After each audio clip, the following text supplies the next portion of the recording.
We are live. No. WrestlePurists Podcast, episode 100, hosted by myself, hosted by AO, Rob, Chris O, Charlie, Joe Hulbert, and the rest of the WrestlePurists family who's going to be passing through whilst we've got this stream going. You know, we've got a few people who are going to be late to the party. Backup Hangman, Isra, Manny, and Anna.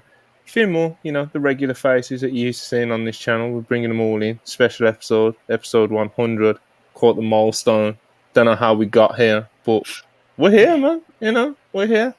First things first, please like, subscribe, super chat any questions, any takes, especially if you're feeling super generous to celebrate such a momentous occasion of the 100th podcast. But yeah, man, hope everyone's doing good. Yo. 100 podcasts, brother. 100 podcasts. I'm not sure how many hours here for. Probably, I don't know. But when I came to WrestlePurists, we had like 400 subscribers, 500 subscribers. And now we just keep growing and growing and growing. I want to put over the community before we start putting over ourselves for how many hours we won't be here. But, you know, we appreciate y'all, man. Like, there's no other community like this in professional wrestling media. Like, not this passionate or like large, like besides like Fightful and like fucking the big dogs and shit. Like, they don't have the live chat we've got. Yeah, they don't have the live chat, brother. Bro, Alvarez and Vinny tried to go head to head against us on Twitch a couple weeks ago. We kicked their fucking ass, bro. It was like 150 people and Mad Lunatics in the live chat, bro. And they had like 60 people over there, 50 people. So, you know, Alvarez, I'm bearing you too. Christian Cage DT is not enough. But on some real shit, I appreciate y'all. Appreciate the co-hosts, appreciate the community. Excited for episode 100. Yeah, man, we're gonna get into it. I don't know exactly what the plan's gonna be today. Like, we will talk about wrestling, I guess. You know, we're definitely gonna put ourselves over. We're gonna do a lot of that. You know, and I guess if the live chat gives us some topics to talk about. You know, we're going to do a bit of Christian Cage appreciation. You know, we got to do that today. Yo, Joe Hulbert. Actually, for hold on, before Joe talks, for one night only live chat, you super chat Monty questions and he will answer them truthfully. Oh, shit. True serum? Oh, shit. Answer them truthfully. I don't know about that. You know, it depends what the number is. It depends. You'll hear all of his British ass opinions on wrestling. All right, Joe Hulbert, a fellow day one brother of WrestlePurists, you know. Been quite the journey, a few changes, you know. And here we are, you know, who would have thought? We made it, brother. It's been a hell of a ride. I had no interest in being here initially because it's Thursday, and I banned myself from being on Thursday ever again. But I was told that the plan tonight was going to put ourselves over, which is well known as my specialty. So I'm here, thrilled to talk about how good we are and how great we've done and all the things we've achieved over this last 18 months or so. And, you know, I'll get sentimental for a very brief moment because, God forbid, God forbid we actually do what I just described. But it has been a very cool ride, and I'm proud to still be here. So happy to be here, folks. We're partying tonight, I'm told. So fired up. Yeah, we are. Like I said, putting ourselves over. You know, we're partying and we're keeping things going. We got Chris, we got Rob, the fellow unpurist, the duo that I've ended up scouting out of Twitter Spaces, and here they are, still here. You know, Rob, Chris, interesting characters. You know. Chris says some weird things sometimes. Rob has his soundboard, you know. You know. Me and Rob came into WrestlePurists together. I will always remember the DM that Monty sent to me and Rob. It was, I want to work with you too funny. Can I say the word on Twitch? I mean, on YouTube? No. Can I say the word for black people? You said too funny niggas. Bro, no, it was something else. But yeah. I'm crying. Anyway, continue. But anyway, continue. Yeah, but you know, I will always appreciate Monty for giving me and Rob a platform, and I've had some good times on this pod. You know, Wi-Fi has come a long way from a couple pods. A couple. Yeah. 100 podcasts in. This is where we've got to with Chris's voice. Well, you know, it may sound like he's underwater, but he's here. You know, this is connection. But I'm here. It's good stuff, man. Sharing the love around. We got Charlie. Oh, bro. You know, the boss lady, the British lady. Many hair colours since your first appearance on this podcast. A lot of hair colours. It's been quite the journey, hasn't it? It has. It's been like a couple of weeks ago. It was like a year since I did my first pod with WrestlePurists, which is weird that I've been doing this for like a year, and now we're at 100 episodes, which is really exciting. I'm happy to be here as always, and I'm excited to see what comes next. So. The guys pretty much said everything I wanted to. I really appreciate the live chat as well because they're always really supportive. Not even just of like the podcast, of like just everything we do. So it means a lot. So yeah, as Ayo made a really good point of at the start. We've got a great community, man. Speaking of great community, we've got a bunch of love super chats to get into, of course. Oh hell yeah! Yeah, let's fucking go. Thank God, I thought we were going to have to do that sentimental shit for the rest of the show. Good. Before we get into the super chat, just remember, we appreciate your generosity, but it's a 6-man booth tonight. So if you're about to send in 2, maybe bump it up to 5. Maybe so. Send in 5, maybe bump it up to 10. But who am I to tell you how to live your life? It's a special occasion after all. That's all I'm saying. We've got a big crew tonight. Let's see what we got. How many times do you hit the 100 podcast milestone? You know? I think our next closest podcast is like Purists is on like 50 something. Yeah. We're coming up to 50 on worldwide. We lost. We gonna get the count back sometime. But we done a lot of But yeah, man, 100 episodes of the WrestlePurists Podcast. We can't. It doesn't mean 100 weeks consecutively. Yeah, because every podcast we did when we first started going live, like the first podcast, it was just all WrestlePurists Podcast, and then kayfabe, come on, kayfabe. Every week, 100 consecutive longest running. We're rolling, folks. We've been doing this for 10 years now. Keep us going. Here we go. Come on, Monty. What we got? Yeah, man. What Joe said. Okay, super chats. Got to keep Joe happy, you know. Willie 499, appreciate you as always. Edge getting bent over on the TL by Becky Lynch. Lol. Building a new era around a 50-year-old that couldn't draw in WWE. No sympathy for what's to come. That wasn't what I had in mind, but good stuff. Joe thought he was going to be. Joe thought he was going to be like some congratulations on 100 episodes or something like that. I thought it was going to be like, you know, my top 10 WrestlePurist moments were, you know, like something like that. But hey, look, here's what it is. I appreciate it. Yeah, man, Edge. You know, the numbers weren't huge last night, but we'll see what happens. You know, I haven't actually seen what Becky Lynch said. What did she do? No, I think they're just saying like Becky was on NXT, so they popped a huge number. When I'm pretty and that's sure what that everyone's saying on the timeline. Towards Dominic, I don't know. Once I saw that 800K, I was like, yeah, that's enough Twitter for me today. And but honestly, not a great number. But TBS played them with the DVR nonsense. That was like that's like 20K off rip. And then once the sound went off, they dropped like 100K viewers immediately. So it is what it is, bro. Like they were probably gonna lose to NXT regardless or be right around there, but you know, they got set up to fail and they failed. Yeah, well, you know, it's what Edge can do, eh? You know who I like though? You know who I like, Joe Hall, Oh, Christian Captain Cage. Charisma, the instant classic. Cage. Yeah, Christian Cage. Let me tell you something about Christian Cage. That's a man's wrestler. You know, that's what the kids should be looking up to. Greatest Canadian of all. That's a real heel. Whoa. Second greatest Canadian of all time. I forgot Kenny was Canadian. Hey man, whoa. I'll be with it. Listen, get me on the podium. I'll debate that debate. You know, Christian Cage. Phenomenal piece of business, you know, last night. We love Christian Cage, don't we, fellas? And Charlie? With all our hearts. There's a narrative out there that just because we're putting over Edge, that means that we believe that he's better than Christian now. No! No, I always liked Edge and Christian, and I always liked Christian more, bro. Like, he's just better, bro. He's a better talker. He's a better worker. The only thing he doesn't have is Edge's aura. But you know what? It is what it is. It is. He's getting closer with that, though. He right? is. Yeah, 100%. 100%. This bit that he's doing right now, he's getting close to it. Mm-hmm. One man of the two were the only ones that had a good match with AJ Styles.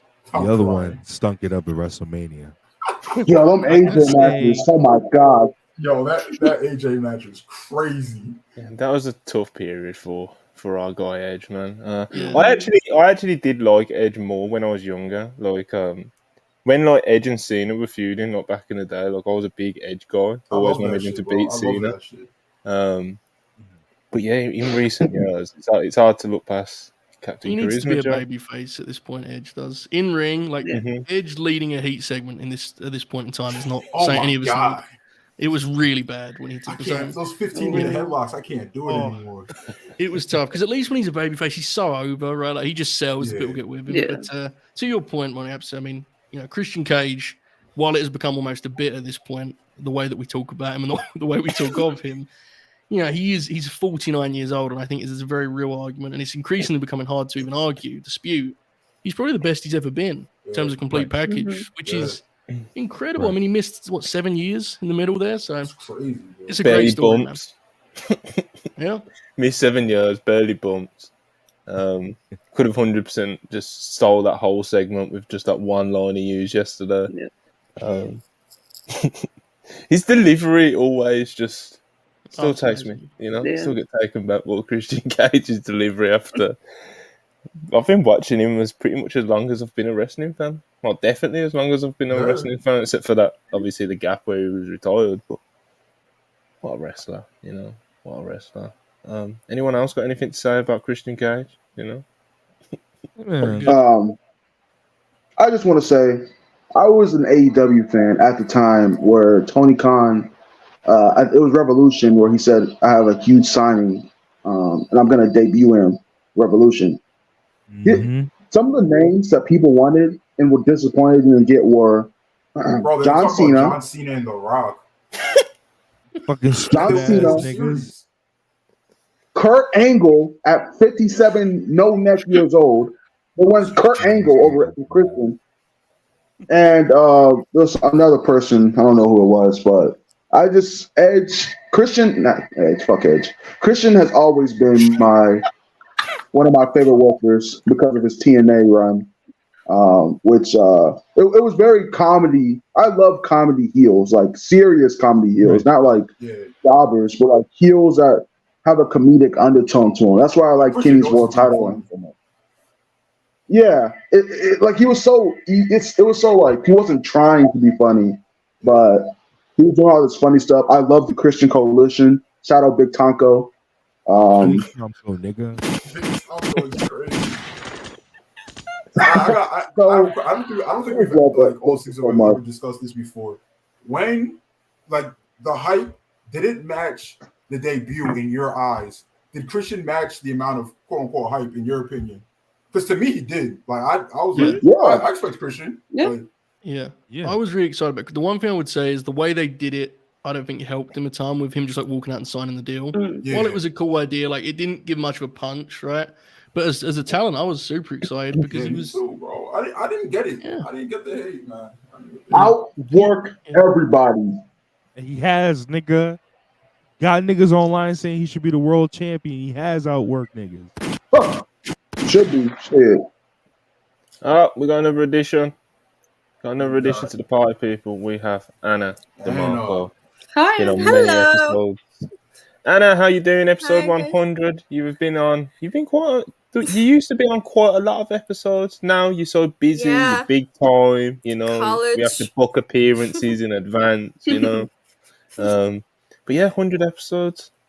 Anna DeMarco. That's crazy. Big part of it. I'm really glad to be here. Just like 100 episodes. I'm really proud of everyone. And it just makes me really happy to see, like how far we came. Because I think like the first episode I was ever in was like number 4 or something.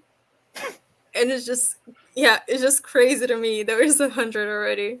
And it makes me really happy. So like, how is everyone? Hi. Yeah, we're all putting ourselves over, you know. Yeah. It's what we do best over here, you know. Put ourselves over. We read super chats, you know. We're working the people, you know. We're talking about Christian Cage. You want to say anything about Christian Cage? We're appreciating him right now. Charlie knows. I think like the way he was able to just revive a belt that for me, like I couldn't care less. That for the longest time I didn't even know who the champion was, and I didn't care to know. You know, so like. Fair. I'm sorry. Like when I heard Luchasaurus was champion, it took me like a full 5 minutes. You're like, when did that happen? Like, what the fuck? Like, I'm sorry. Sorry to the man. I bet he's a nice person. Like, but I don't know. But I feel like Christian is just amazing. I think he's doing like the best work of his career right now. Like I don't think there's any doubt about that. So yeah, and you know, like the turtleneck is very appreciated too. So. Saying sorry, I'm sure he's a nice guy about Luchasaurus, you know. The lizard man. I didn't watch. He was on Big Brother. Like, was he nice there? He did do Big Brother, yeah. I heard he was a piece of shit there, but so I'm not sorry. Like his explanation was that at the time that he was a professional wrestler and he was just working.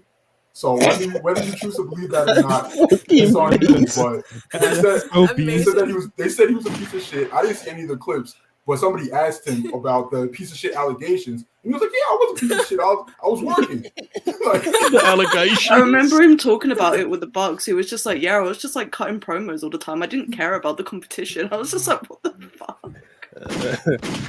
Oh, that's a good excuse, you know. I love wrestlers, you know. It's great. The next time someone comes at me with the piece of shit allegations, I'm going to respond to that. I do a podcast, bro. I'm on camera, bro. What do you want from me? The promo, like. Working on my character, bro. Yeah. All right. Super chats. Showtown Spurs. One of our very, very, very best. You know, he's always here in the live chat. We always get to see him. He's always sending us super chats and stuff. Been a great supporter. Much love for the Showtime Spurs, especially when he's sending in the big 50, sending in the big $50 super chat. Congrats on the milestone. You guys are my favorite wrestling podcast. Here's to 100 more at least. Yeah, man, at the very least, man. I'm happy we've been able to entertain you for as long as we have, you know. And we're going to keep trying. We're going to keep trying. We're going to keep putting ourselves over. And it's nice when people do it for us like this, you know. Makes it easier for me to do it. But yeah, man, Showtown Spurs, one of our great listeners. We've got many of them. A lot of the people that I'm probably going to read out on the super chats are going to be like the regulars, you know, which is, it pops me very much that we kind of have like our regular base, and we've got all like, you know, we've got all the characters in the live chat as well, like, you know, Custodian, all the political figures that seem to be infatuated with Joe Hulbert, Ricky Starks. Richard Starks. Who else have we got, man? Remember Regal? What happened to Regal? Regal ain't been about Regal. I like the custodian. How do I say that in English? Yeah, the custodian. Yeah, sorry.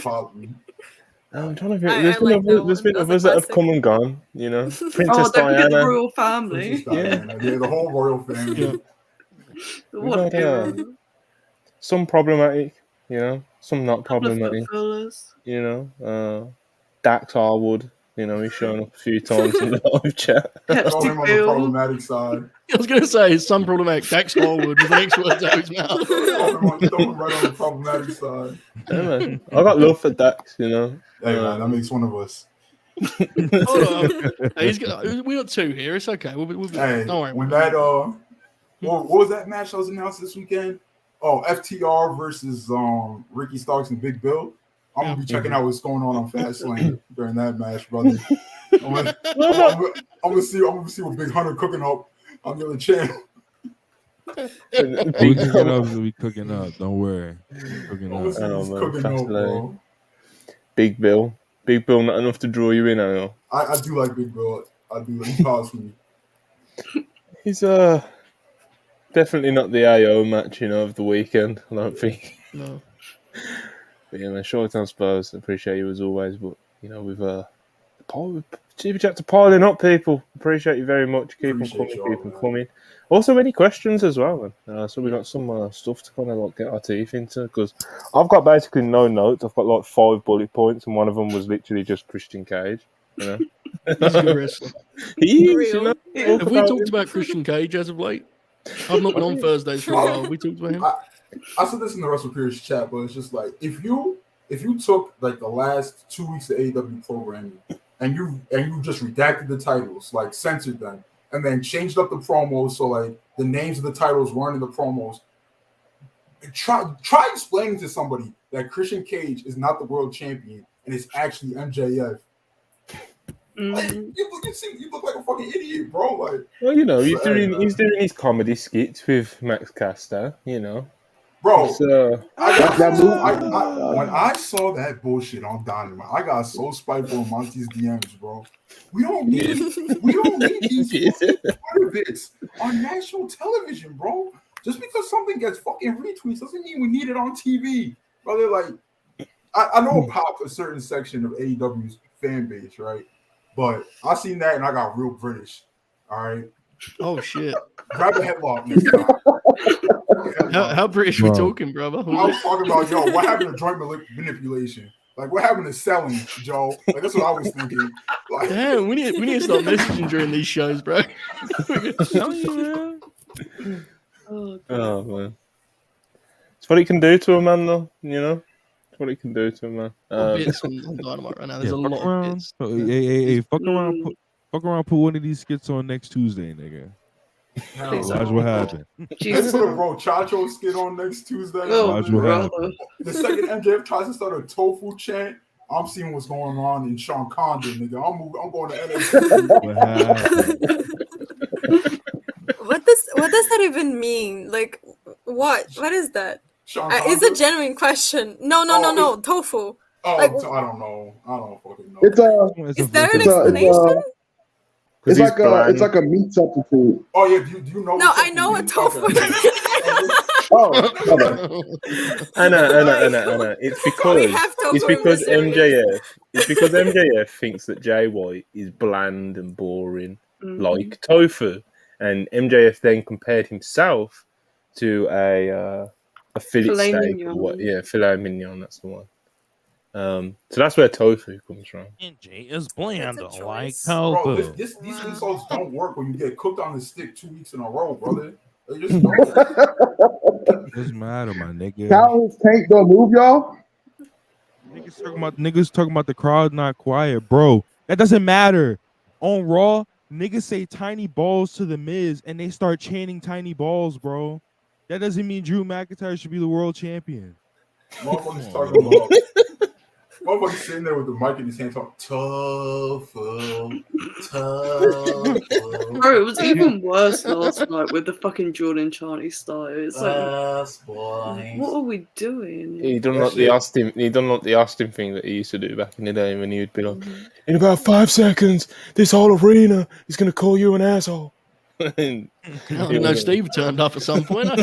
We really have a party tonight, folks. God bless. Yeah, MJF done his Bazinga version of it, you know. Went full cookie push, brother. God bless, you know. He's a good guy, you know. Hey, I like MJF, man, but you know, it's just the skits are like. I feel like he's a lazy promo, bro. He gets lazy as a heel. He gets lazy as a babyface, and it's frustrating. He's just so much better than this. But he's so much more talented than this.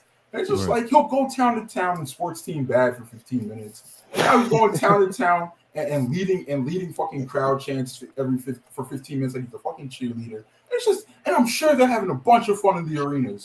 But that shit sucks watching from home, bro. It is not good television. Right. Yeah. Remember, they were reacting in the arenas during WCW 2000, by the way. Bro. Doesn't mean it was a good product. Not too much in WCW 2000. I promise you, Sir Pentaco's music could hit next Tuesday, and he could lead a chant, bro. Like, fans want to chant. Doesn't mean it's not good, though, brother. It's not. Dan, you know he's good, though. WrestlePurists. Darren Cagey, $5.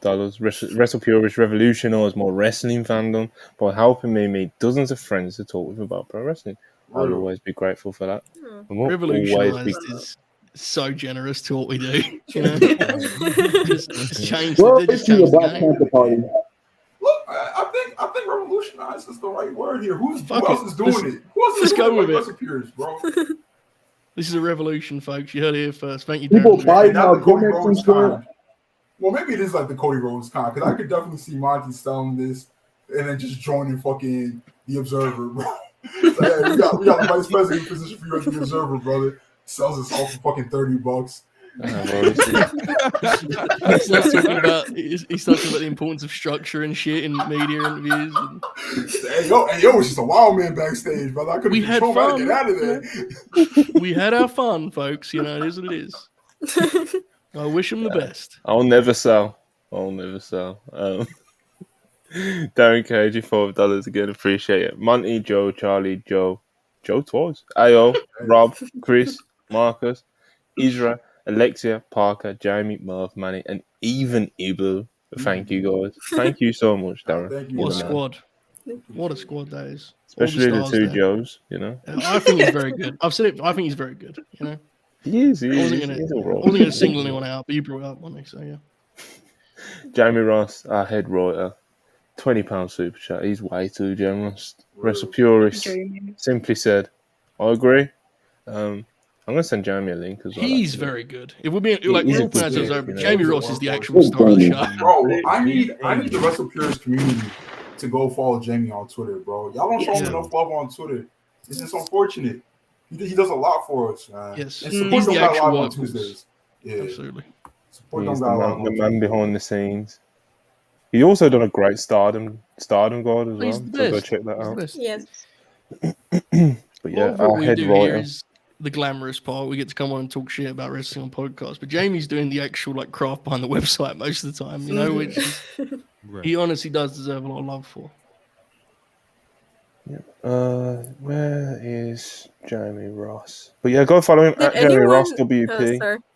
Go on, Anna. I was gonna ask, did anyone here watch the 5-star Grand Prix final? I did. I watched the final I did. episode, yeah. Yeah, I It's very watched it. What did you think? Oh.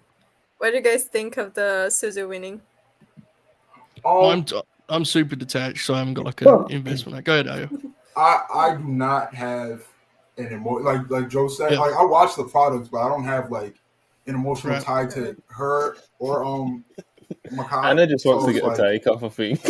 Go for it. do know- I'm curious. Anna, do tell know us how that you people are very feel, upset man. about it, but I am a DDM merchant, so I was, I wanted DDM to win, but it didn't happen. Yeah. No, I was so sure Michael was gonna win, and I was like rooting because the whole match was the underdog, and I was so surprised when Suzu won. But then afterwards, she announced she was not even gonna challenge at Dream Queendom. So like, yeah, it felt kind of like we know she's gonna Winning lose. the Rumble and being like, oh, no, I won't do it, man.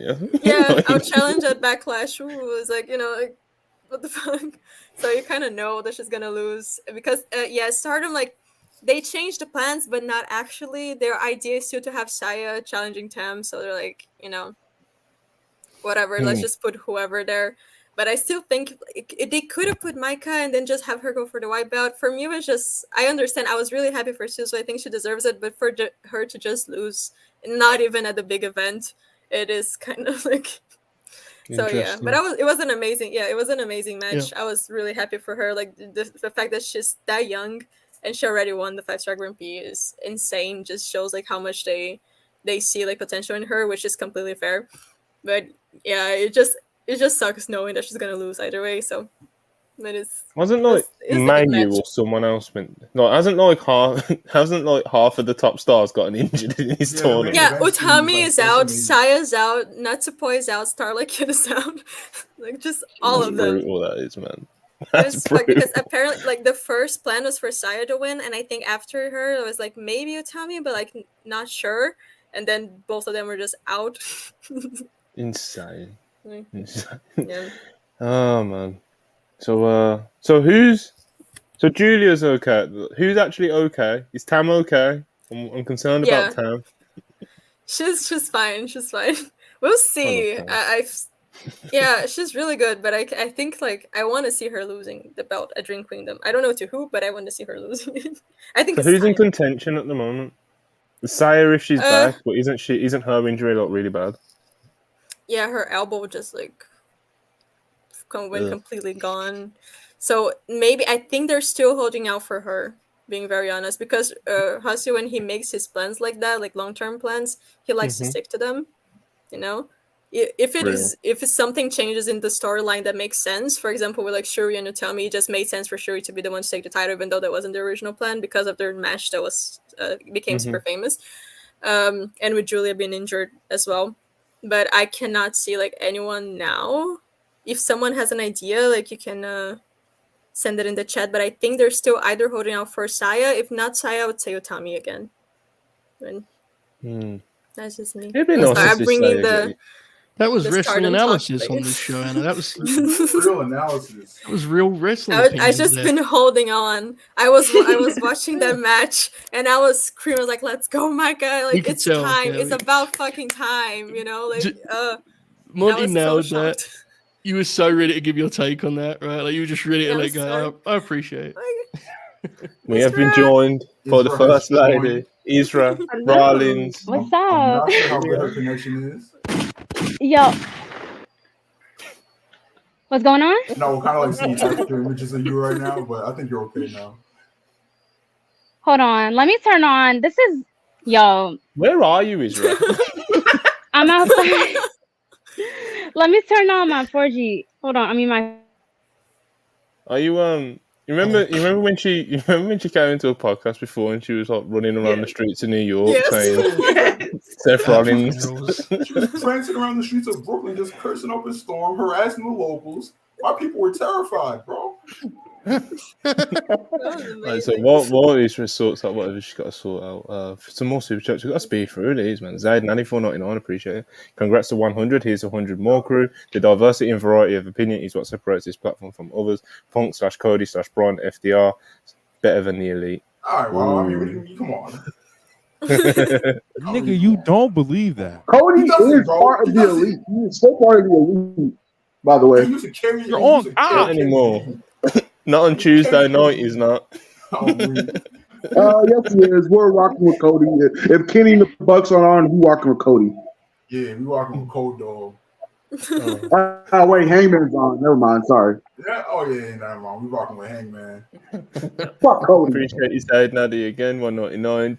JK, I love the elite. Kenny and Bucks are incredible. You probably could have Very brought that up a little bit okay. sooner for our friend.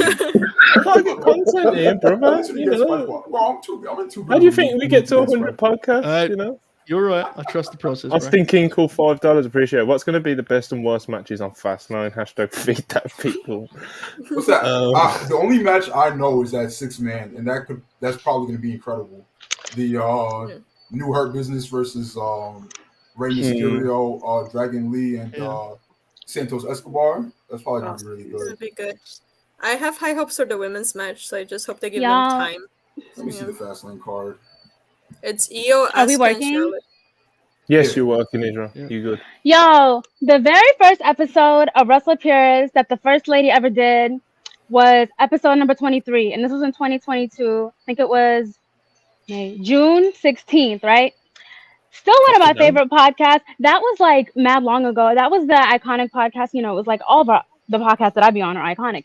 But that one, because my connection went out, like my connection always goes out.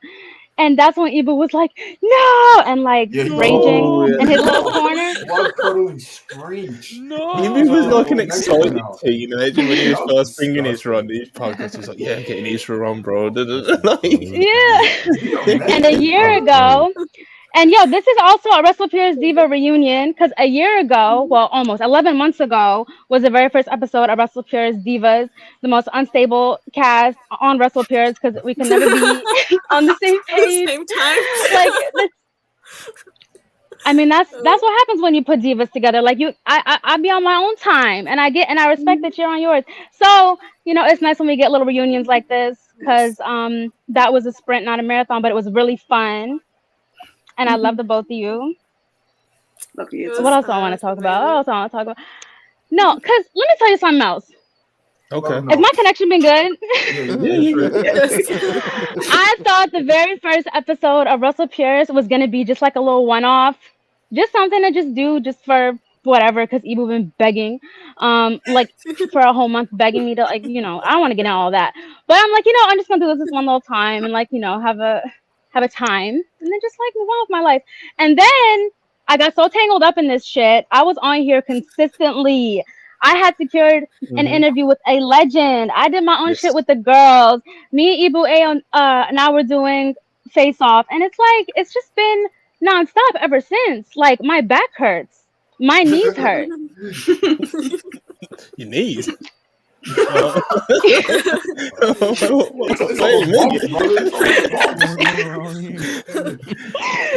do that. Yo, it feels like 5 years ago when we used to do this for the love of the game. We were nowhere near monetization. Like I said, like I joined you at like 400 subs, bro. Like I didn't like. Yeah. I would never do this for free now, but thankfully because of the great WrestlePurists community, I don't have to. So thank you all. Been like Oh, 7 man, we had a weeks. good time. And I was listening to the podcast before I joined, and I just want to say I've always been a Christian girl. I'm Muslim, but I'm a Christian girl. If you know, you know. Like since That's a ball. no, because ever since I started my wrestling fandom, like Christian was him, but it's like he had to go have his little fake retirement, and like he went and had injury back to back. His legs used to look like chopsticks, but I still fuck with him from day one. Like, and now to see him, I remember when it was the Royal Rumble and we had the return, like Christian showed up and Edge was there and Daniel Bryan was there. And I just remember that was one of those moments in wrestling where I was super emotional. Because it's like, not only do you never expect something like this to happen, but all at once, and them three looking at each other, like that was a moment. So we love stuff like that. We love when wrestling makes bitches want to cry. Like that was beautiful. And now Christian's just a dickhead who hates people that's fatherless. So like, feel me? Like we came such a long way. Speaking of dickheads, Manny's here. Manny the Hooper, you are muted at the moment, so unmute yourself. But Cut his hair, so episode 100. Manny the Hooper has been a very, very big part of the WrestlePurists podcast. He's probably been on maybe top 4 appearances out of everyone. The Hooper. We're talking about Christian Cage. We're talking about episode 100 of the podcast. Manny the Hooper. What have you got to say to the people?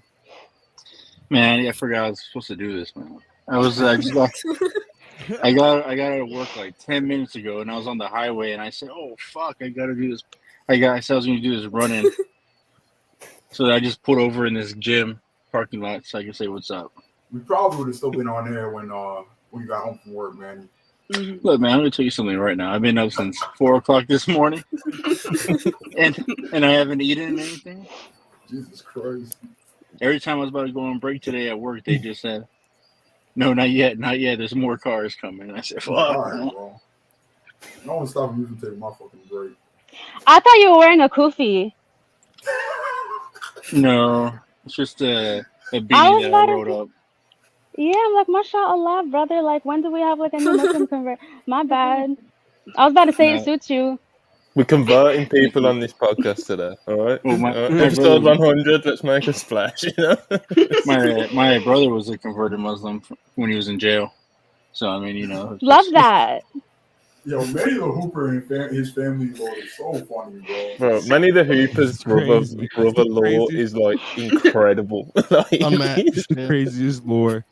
Well, at least he stopped kicking trees, he just, That's probably the best one when we was mid-podcast and Manny just kept looking out his window. We was like, Manny, what do you keep looking at? And you're like, my brother's like kicking this tree. We're like, what are you talking about? Yeah, he'll kick it and scream, just like. And I said, I remember after the pod, I went up there and I said, bro, what are you doing?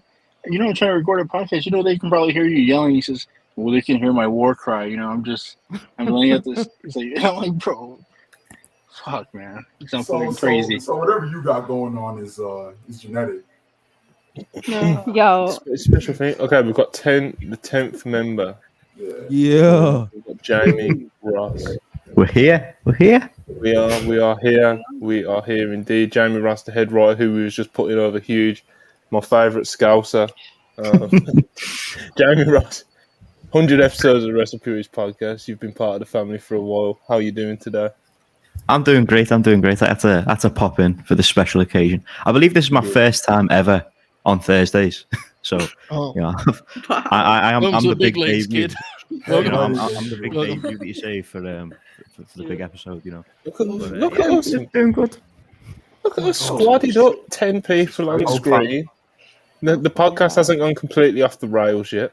You know, if you are a member of the WrestlePurists Podcast family and you are watching this right now and you're trying to get into the StreamYard link, we are full as of right now. There's 10 people on screen, as you can see. But you know, we're going to be cycling in and out. You know, but yeah, man, more super chats. We got such. Keep them coming, though, people. We love you so much. Darren. Live chat, like I said, the best live chat in the pro wrestling business. Darren Walker, been a very big part of the journey. Darren Walker has. My guy. Darren Walker with a good super chat for the first time in his fucking Tory life. Come on. Oh my god, man. I'll defend Darren. Come on. See, Darren's is My a guy. loyal one. There's good vibes. I mean, What the Right, fuck? Darren Walker, £2. Well done, WrestlePurists, for 100 episodes. Thank you so much for Thank all the you, times that Darren. you've tuned in and supported with the super chats as well. This is a new one. Oh, Sue Ella Oh, Brave, fine. $2. Joe, I'm so glad you decided to go. I mean, there's a time and a place, you know, and we're all here, we're having fun. Our friends are all here, we're partying, we're enjoying it. I mean, come on. But then again, super chat. So you win some, you lose some, folks. is there anybody more well connected in the WrestlePurists universe than Joe Holbert? I don't know. Like That this is so- politician that after is- politician. Maybe the most ironic. Royal family member. That may be the most ironic bit yet. PGMOL. Jamie's a big fan of these. $5, appreciate it. Well done on the podcast, boys. Good process. Thanks very much. Thanks very We much. appreciate it, man. This is disgusting. Brent and Rosie's $4. Appreciate it very much. Congrats on 100 eps. How do we collectively band together to run Maxwell Jacob Fraudman out of the territory? The key to that plan is Manny the Hooper. It has to be. Manny's got to be the fall guy for whatever we do here. I've gotten very spiteful about MJF in the past, Mhm. but I think you have to admit he has all the tools. It's just Mhm. he needs someone to tell him no, bro, and people just don't tell him no. Yeah. That's the issue. I think there's a reason why nobody told me there was an MJF podcast, that was going to happen, or interview. Oh, And I found out as soon as I got tagged in the post retweeted. I said, "What the hell did this happen?" Bro, Ebro think he a member of the CIA. Like, it's not that deep. Okay, we've got another member joining us because Chris has lagged out, for those of you who haven't noticed, but we have replaced him with someone better with better Wi-Fi. Good job, Marcus, of the Unpurist family, of the the WrestlePurists newest member family. of the WrestlePurists Podcast family. Right, that's right. Happy motherfucking 100 episodes, man. It's a goddamn party. Let's get it. Yeah, man. We love it. But yeah, man, we got a big family here, man. You know, got people. We got the revolving door going on at the moment. Chris is probably going to try to get back in and can't. You know, locked out. God bless. All right. Adrian 1999, appreciate you very much. As always, big support, Adrian. Shout out to the brand. The initial Twitter spaces helped me get through quarantine when I got COVID, so I'm grateful. Happy for what y'all have done and more excited for what the future brings. Appreciate you very much, Adrian, and happy we can entertain you. I've got an echo. I can hear an echo. Marcus. Yeah, you need headphones, bro. Oh my god. I'm talking Process 34, $4.99. Appreciate it very much. Joe, besides the paycheck, we all know why you're here, so let's get it out of the way. Thoughts on the Samoa Joe promo video? Joe, the floor is yours. We are so back. So back.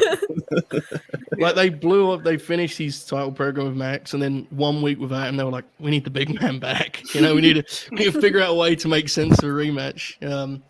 It's time. You know, I'm never this guy, but I'm going to become it now. It's time we get down to business here and make him the world's champion. We've teased it enough. We've flirted with it enough. No more time to waste. You know, this is the moment to be. Look at the R-Fresh rating, right? Manny's a big ratings guy. And bro, the people love Samoa Joe. The TV audience love Samoa Joe. Many I are didn't know saying Samoa Joe can fit a suit. main event mafia, brother. Yeah, main event mafia. Know your history, brother. Yeah, and anybody can get a suit, bro. Well, I mean, he was a little bit slimmer back then, you know. Manny, you often tell me he's looking better as of late. One of my favorite. Manny says that about all his favorite wrestlers, even when it's a bold-faced fucking lie. Yo, Manny will say, "Yo, Chris Hero's looking good, brother." I'm like, "Oh, is he?" I go to Chris Hero's Instagram. I'm like, "Bro, he's gained 30 pounds since the last time I seen him, Manny. What are you talking about?" Well, I want you to compare his recent picture with the picture he was drawn in for that gimmick, you know, where he does a talk show. Huh? Man, he's never wrestling again. Whenever Joe would come out, I'm sure he still does this on Twitch now, but when we used to do the watch longs over on Late Night Green, whenever Joe would appear, Manny he would take like half a second, sit back in his chair and be like, "Lost some weight, man. He's dropped some weight." Well, I don't know about that. What do you say to that, right? But nonetheless, the video was awesome, genuine. It was great. I can't begrudge Manny for that, because literally every single time Keith Lee gets on my television screen, I'm like, "Hey, bro." No way he fits the suit. He is, bro. He is, though, bro. I'm gonna tell you right now, Keith Lee definitely cannot wear a suit, man. There's no way he can fit one. Jesus. Yikes. I'm gonna tell you right now, he said. Oh man. Mike Zimmerman, appreciate it. Another regular. $4.99. The WrestlePurists Centennial, congratulations. Glad to see the brand keep growing. Hats off. Swerve versus Danielson is going to be incredible. Whose house? Swerve's house. Hey, I'm not gonna point fingers. I'm not gonna name names, but a certain black Brit used to hate Swerve, bro. But you know, it's not Joe Holbert, so y'all know who I'm talking about. But in recent times, he's grown as a person. He's grown. Poor Charlie's getting called out here on the air. Yeah, man. He's seen the light. Sounds like a good guy. He's a piece of shit. Nah, he's a piece of shit. Oh. Peter, $4.99. Appreciate you very much. Tough WrestlePurist moment. AO announcing he made the call to Mega to fight Punk. And Chris with the sweater gimmick when his internet was functional. That was incredible. We've had some really good times. Man, Chris had good internet, bro. We were unstoppable, nigga. Bro, people kept tweeting videos, like clips of like all the rants that I've been on. And I was like, man, like I put up some buckets over the last year and a half, bro. I got some fucking raised. Workhorse out here. Yeah, keep those moments coming in, man, because you know, you do so, especially myself, because like doing so many of these pods on the channel, it's like everything just kind of meshes together. Yeah. You know. And it's like I can't think of moments off the top of my head, but when someone points something like the Chris sweater gimmick out, it's like, how can I? I completely forgot about that, but now I remember. And then somebody literally tweeted every single outfit, and it was like 24 different pictures from it. And he sold it like so good as well. But yeah, man. 6-star, we love 6-star. We all love 6-star. Yes. $4.99. I appreciate you very much. So proud of you all. So much love for the WrestlePurists brand and the crew. The return of Anna is what the people have been waiting for. They have. They're always waiting for it. Thank you so much, 6-star Queen. Love you. 6 is the best. Yes. It really is. Well, Chisholm, another one of our great regulars, proving it once again with a big $50 super chat. We appreciate you very, very, very much. I'm happy for all of y'all goats. When I saw AEW numbers, I said I'm not getting on social media, and I'm damn sure not getting on social media next Tuesday. Oh, I'm going to be all over social media next Tuesday. I'm going to be. Oh no, I'm excited for Tuesday. I'm excited for Tuesday. I'm so NXT pill. I don't know about. This shit is it's just hilarious because she's watched her first NXT pay-per-view in like the last 7 years, and she's like, "I'm so back. I love NXT." That's what the energy was. She's like, "I'm so back." She saw Ilya versus Melo, and she's like, "Oh my god, NXT is the greatest thing ever." It really is. To be fair, what's I've seen enough. NXT is flying at the moment, man. I do enjoy my Tuesday nights, you know. I thought when we gave Ilya versus Melo 4.5 as a brand that 4.25 as a brand that it would be the end of WrestlePurists, bro. They were trying to lynch us in the comments, bro.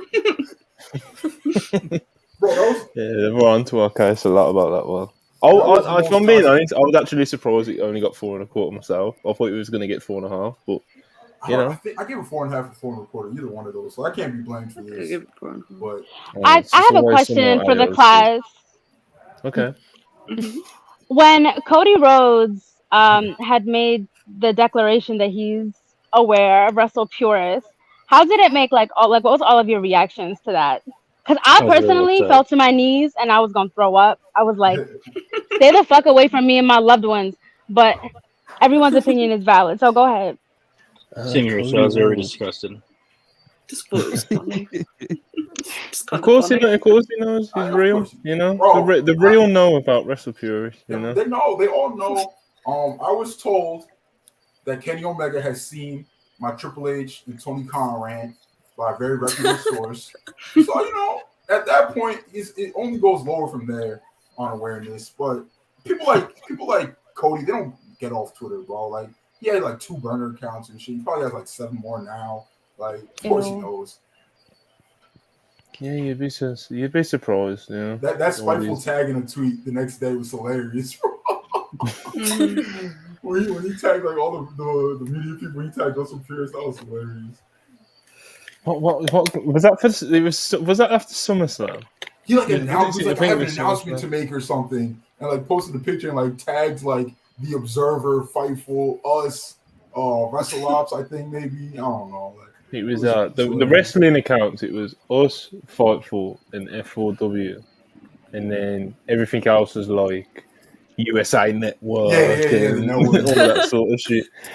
But yeah, Cody's I'm a big fan of Cody, man. You know? Yeah, I love Cody, but you know, he chose to play for the wrong team. No. How does that make y'all feel? Because I haven't been in the WrestlePurists chat for a while. What, the Tuesdays? Him going to Tuesdays or him leaving AEW? No, him going to Tuesday. Oh, that I laughed. Like, that's hilarious. It's funny. Based. You know what does annoy me about that situation though? Cody will work developmental on Tuesdays, and MJF won't wrestle, going head to head. I'm just saying, Hogan going out there, Flair going out there, The Rock going out there, Austin going out there, Cena going out there. I'm just saying. Yo, Hogan is saying, me, Goldberg going out next there. week. Goldberg next week. Austin saying me and Rock next Give me week. 2 quarters. I need 2 quarters, 30 minutes. Man, y'all niggas get a tofu promo and y'all gonna like it, sadly. Me and Rock next week street fight. That's what Don't worry, we're singing Adam Copeland. You can't teach dog. If you were scared to lose a quarter hour to JC James, just say that, bro. Just say that. Who thinks MJF and Adam Copeland's gonna win us tonight? I've got a super chat for Joe Hulbert. Oh yeah, absolutely. You know he's a good wrestler, Christian Cage. I love that clip. Every single time you post it, Joe, I watch it. I stop and watch it. It's one of those things, and honestly, it speaks to what Monty was talking about. It's one of those things that I didn't really think was funny at all when it happened. I mean, it was, it was like a cute moment, but it's when it's clipped and you see everyone's individual reaction, right? Everyone like sits back, like, oh Jesus, that's a tremendous. I think Brainbuster's the one who clipped that too. I'm pretty sure. So credit to him, because otherwise it'd been a lost moment within 4 hours of all shit. Yeah, I'm part of that. Yeah, it's great. It's great. Shout out Brainbuster with the $1.99. Berkey, $2, appreciate it. 100 down, 100 more left. Hopefully more. Congrats, guys. Thank you very much, Berkey. As always, one of the regulars. 6-star again. We love 6-star, $1.99. When is Monty announcing the new era of WrestlePurists? Oh no, man, we're not. Rated R era when we move to Kick, and then Joe can finally get political. Do a conspiracy theory show with Manny. Oh, we could cook. Brainbuster 499, appreciate you. In all seriousness, I've very much enjoyed watching this channel and everyone involved grow. Congrats on 100. Thank you very, very, very much, Brainbuster. Appreciate the support. Kimberly, $2. Uso's better. Kimberly. Uso's better. AO's words, not mine. Happy WrestlePurists 100. It's true. I heard AO say that shit too. What though? I was there. Because if you say the Usos are better than like the Bashams, I mean there's an argument to be had either way. I'm sure like you could end on the Usos side in that conversation, but that's about where it stops. You know what I mean? That was fair. That was fair and balanced. I respect that. That's what I'm known for, my fair and balanced. You are famous for it, bro. When are we gonna get an AO performance with no gimmick, like no agendas, just how he genuinely like thinks about things? A calm sit down with AO. No kayfabe, just like talk. Hey, if I said how I really felt about everything, I'd get us canceled. Brother, Nice. Believe me. Peach, $5. Another member of the WrestlePurists family, $5. Appreciate you very much. Of course, had to make a new YouTube channel, a new YouTube to super chat lol. I promise it's actually me. Anyways, happy 100. I love y'all. This community is so special to me. So, bro, I tried to time out Peach one day because she was trolling in the chat. Tried to time her out. And I accidentally banned her, and I don't know how to. But Peach will be joining us this Saturday for the drone division of WrestlePurists for the Fast Lane. Fast Lane versus Collision. So Peach will be there. But we appreciate you, Peach. Thank you. Yeah, we love Peach. Maybe she'll. What's pass happening through on Fast Lane? I don't know, bro. Just a 6. There's Seth versus Shinsuke and Last Man Standing. I don't know why I asked. I don't really care. I don't want Israel to yell at me. So I'm not gonna name any names. Just know there's a last man standing match happening that you know.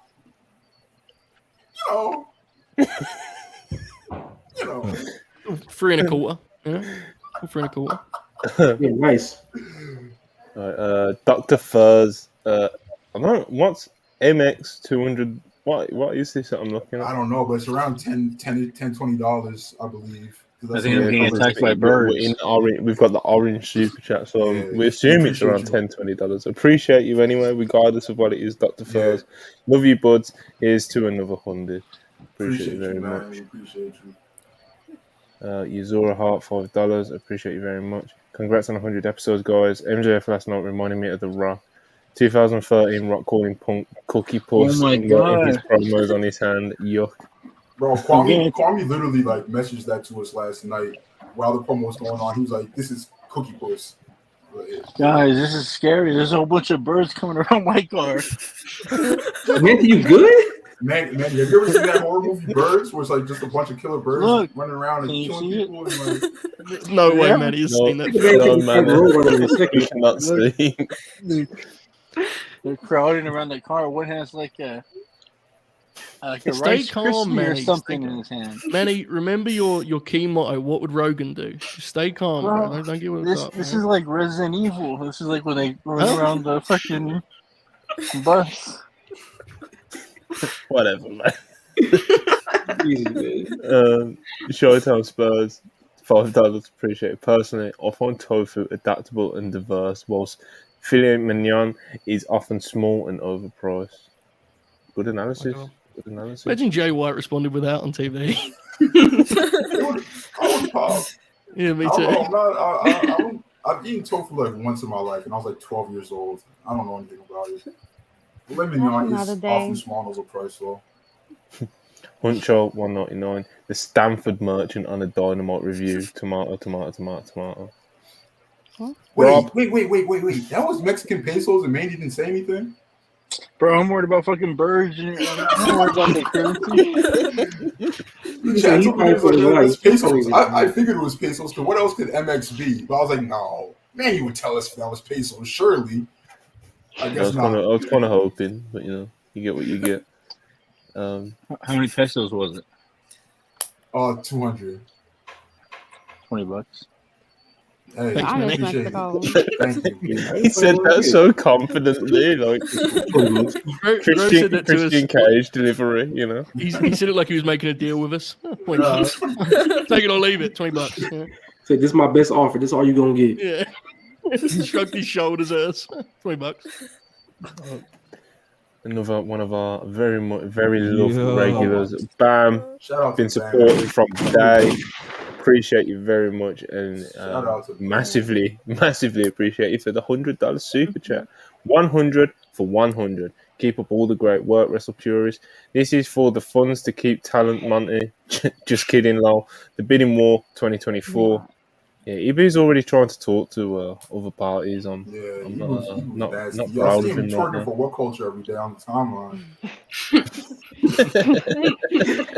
This is nasty, man. Yo, Bam, y'all, the community needs to thank Bam because he almost, not almost, but he was a huge part of why y'all got that 24-hour stream. Like we were close, and he just dropped a huge gift sub bomb and made the 24-hour stream happen. So y'all gotta thank Bam. Mm-hmm. Yeah, shout out Bam. He's been great, like I said, pretty much from like day one as well. So shout out Bam as always. He says, I really do hope Kenny gets a top babyface championship run soon, but I understand he wants others to have the spotlight on them now. Man, Yeah, fuck off, Ken- man. Go on. Kenny, sometimes Kenny it's not Omega. about what you want, Kenny. Kenny Omega needs to be a politicker, my nigga. It's time, bro. I don't care. It's time to get nasty. It's time, bro. You can listen during that era where it was 700s every week, and then Kenny Omega had the one main event that had the highest rating all year, probably Up the for milli, Dynamite. brother. Almost literally First top million of the million. Nigga, it's time. I don't care. So yo, listen, he may be a piece of shit, but Hogan would have said, "Give me the belt." Austin would have went to that nigga and said, "This who you got as the world champion? That's the guy who you got? That's who you want?" No, bro, it's time. Rob was like, "Yo, racism aside, let me put over Hulk Hogan real fast." Yeah. Racism aside, as No, as Joe Hogan often says. Regardless of your opinion. Hang on a second. We knew where you were going, and you chose to pause in the middle, which was unnecessary. Bro, Joe, I knew everybody knew where I was going. I looked directly at your screen. I was on the ropes, and I saw it come. I said, "Don't throw it, please." I looked directly at you, What happened? as Joe Hogan used to. Y'all don't want to hear my opinions on Terry Bollea, but anyway. Yeah, let me tell you, that's a 5-star match. Why you use a shoot day, bro? Oh, sorry, misclicked. Ignore that. You're putting up free super chats, Ayo. This is disgusting behaviour. Look, we're running a business here, you know. Cost me a quarter star on my performance today. It is what it is. You know, we're gonna keep it moving. We're gonna cleanse the palate with some more super chat. Uzora Hart, $5. Revolutionize is justified enough just for introducing hair and cry to our wrestling fandom. Game changers. Absolutely. Sometimes you just have to tell people to cry. Like they'll come to your mentions, and I don't even really tweet opinions on my main account anymore. If y'all haven't noticed, like I just tweet like content, and people just like yell at me. And I'm just like, cry, bro, just cry. Like what do you like? Just fucking cry. All right. Sometimes you just gotta tell somebody to cry. Cry. I do enjoy the. Yeah, I do. Oh man, we have a good time. Little smoke. Go on, Rob. I was saying I seen that NXT beat AEW here in the group chat. I said, well. Of course she did. Bro. No. Listen, I respect and believe in Stanford Rob. You know, he's a stand-up dude. You know, knows what he's talking about. I know what exactly. Everything I've said has come true. So you know. He was even right about Dominic Mysterio. Somehow. Yeah. God bless, you know. Little Smoke, $4.99. Appreciate you very much. First super chat to Big 100. Appreciate you very much, Little Smoke. Always see you in the live chat. Appreciate your support. He also joins us for our drone division from time to time, so we appreciate you, Smoke. Honcho $4.99. We want Ibu. Clap, clap, clap, clap, clap. We want Ibu. Someone is trying to enter, but the studio is full. So, all right, I'll head out because I gotta go. I'm hungry. Man, deal with those birds, man. Really had to convince Manny there. Hey man, I got 45 minutes to my house, so go for it. I'm out of Have a here. good night, mate. Christ, man, how long is your commute? Well, it's not that long. It's like usually 20 minutes, but it's traffic right now downtown. Oh, okay. What the fuck? Right, later. Peace, man. I appreciate you. How do you get out of here? Can't figure it out. We just get Manny driving home for the next 40 minutes. Honestly. Bro, what? It's not letting me out. Bro, it's a red button that say leave. There we go. Manny's not a real person. Shout out Manny though. That's the homie. We do love him for all his. He probably has the best greatest hits compilation in WrestlePurists history. Like he's funny. The when he has Aussie, no Aussie, intention of oink, oink, oink. Exactly. Like he's funny without having any intention of being funny. It's a treat. My favorite was when he thought like American Sign Language was a moonsault. When we were talking about ASL, he was just like, "Wait, whose moonsault is that?" Because we just talked about Tiffany Stratton. The Thursday crew we had for a bit, where it's Monty, myself, Charlie, and Manny, and we would shout and be like, "Hopefully, Manny says some dumb shit tonight, because otherwise, we're really, And he would always deliver, folks. He's prolific in saying dumb shit. So God bless the Hooper. He's done some very interesting thumbnails when CM Punk was coming back as well. So he's an artist as well. He's an artist. We love him. Actually. He's something else, man. I know my favorite one was when y'all was talking about the All In attendance when the show first got announced. Like he went 75K and Ibu was like, WrestleMania didn't do 75. And he was like, yeah, because ass. That was hilarious. Yeah, he's We need to get Elite Fleet Manny back. We need Manny back at this rate, I think big work schedule. It feels like Adam Copeland may get him. He's kind of teetering as of late. It's very interesting. Yeah. I need Nigel to dust off the boots. He said, I'm for it. Bruh, $5. Appreciate you very much. Checked my bank statement last month and saw how much money I gave y'all. Almost had a heart attack, but I got to throw in something for y'all today. Appreciate you very much, bro. Oh, we love you. Spend responsibly, so. Super chat responsibly, yeah. But yeah, man, appreciate bro.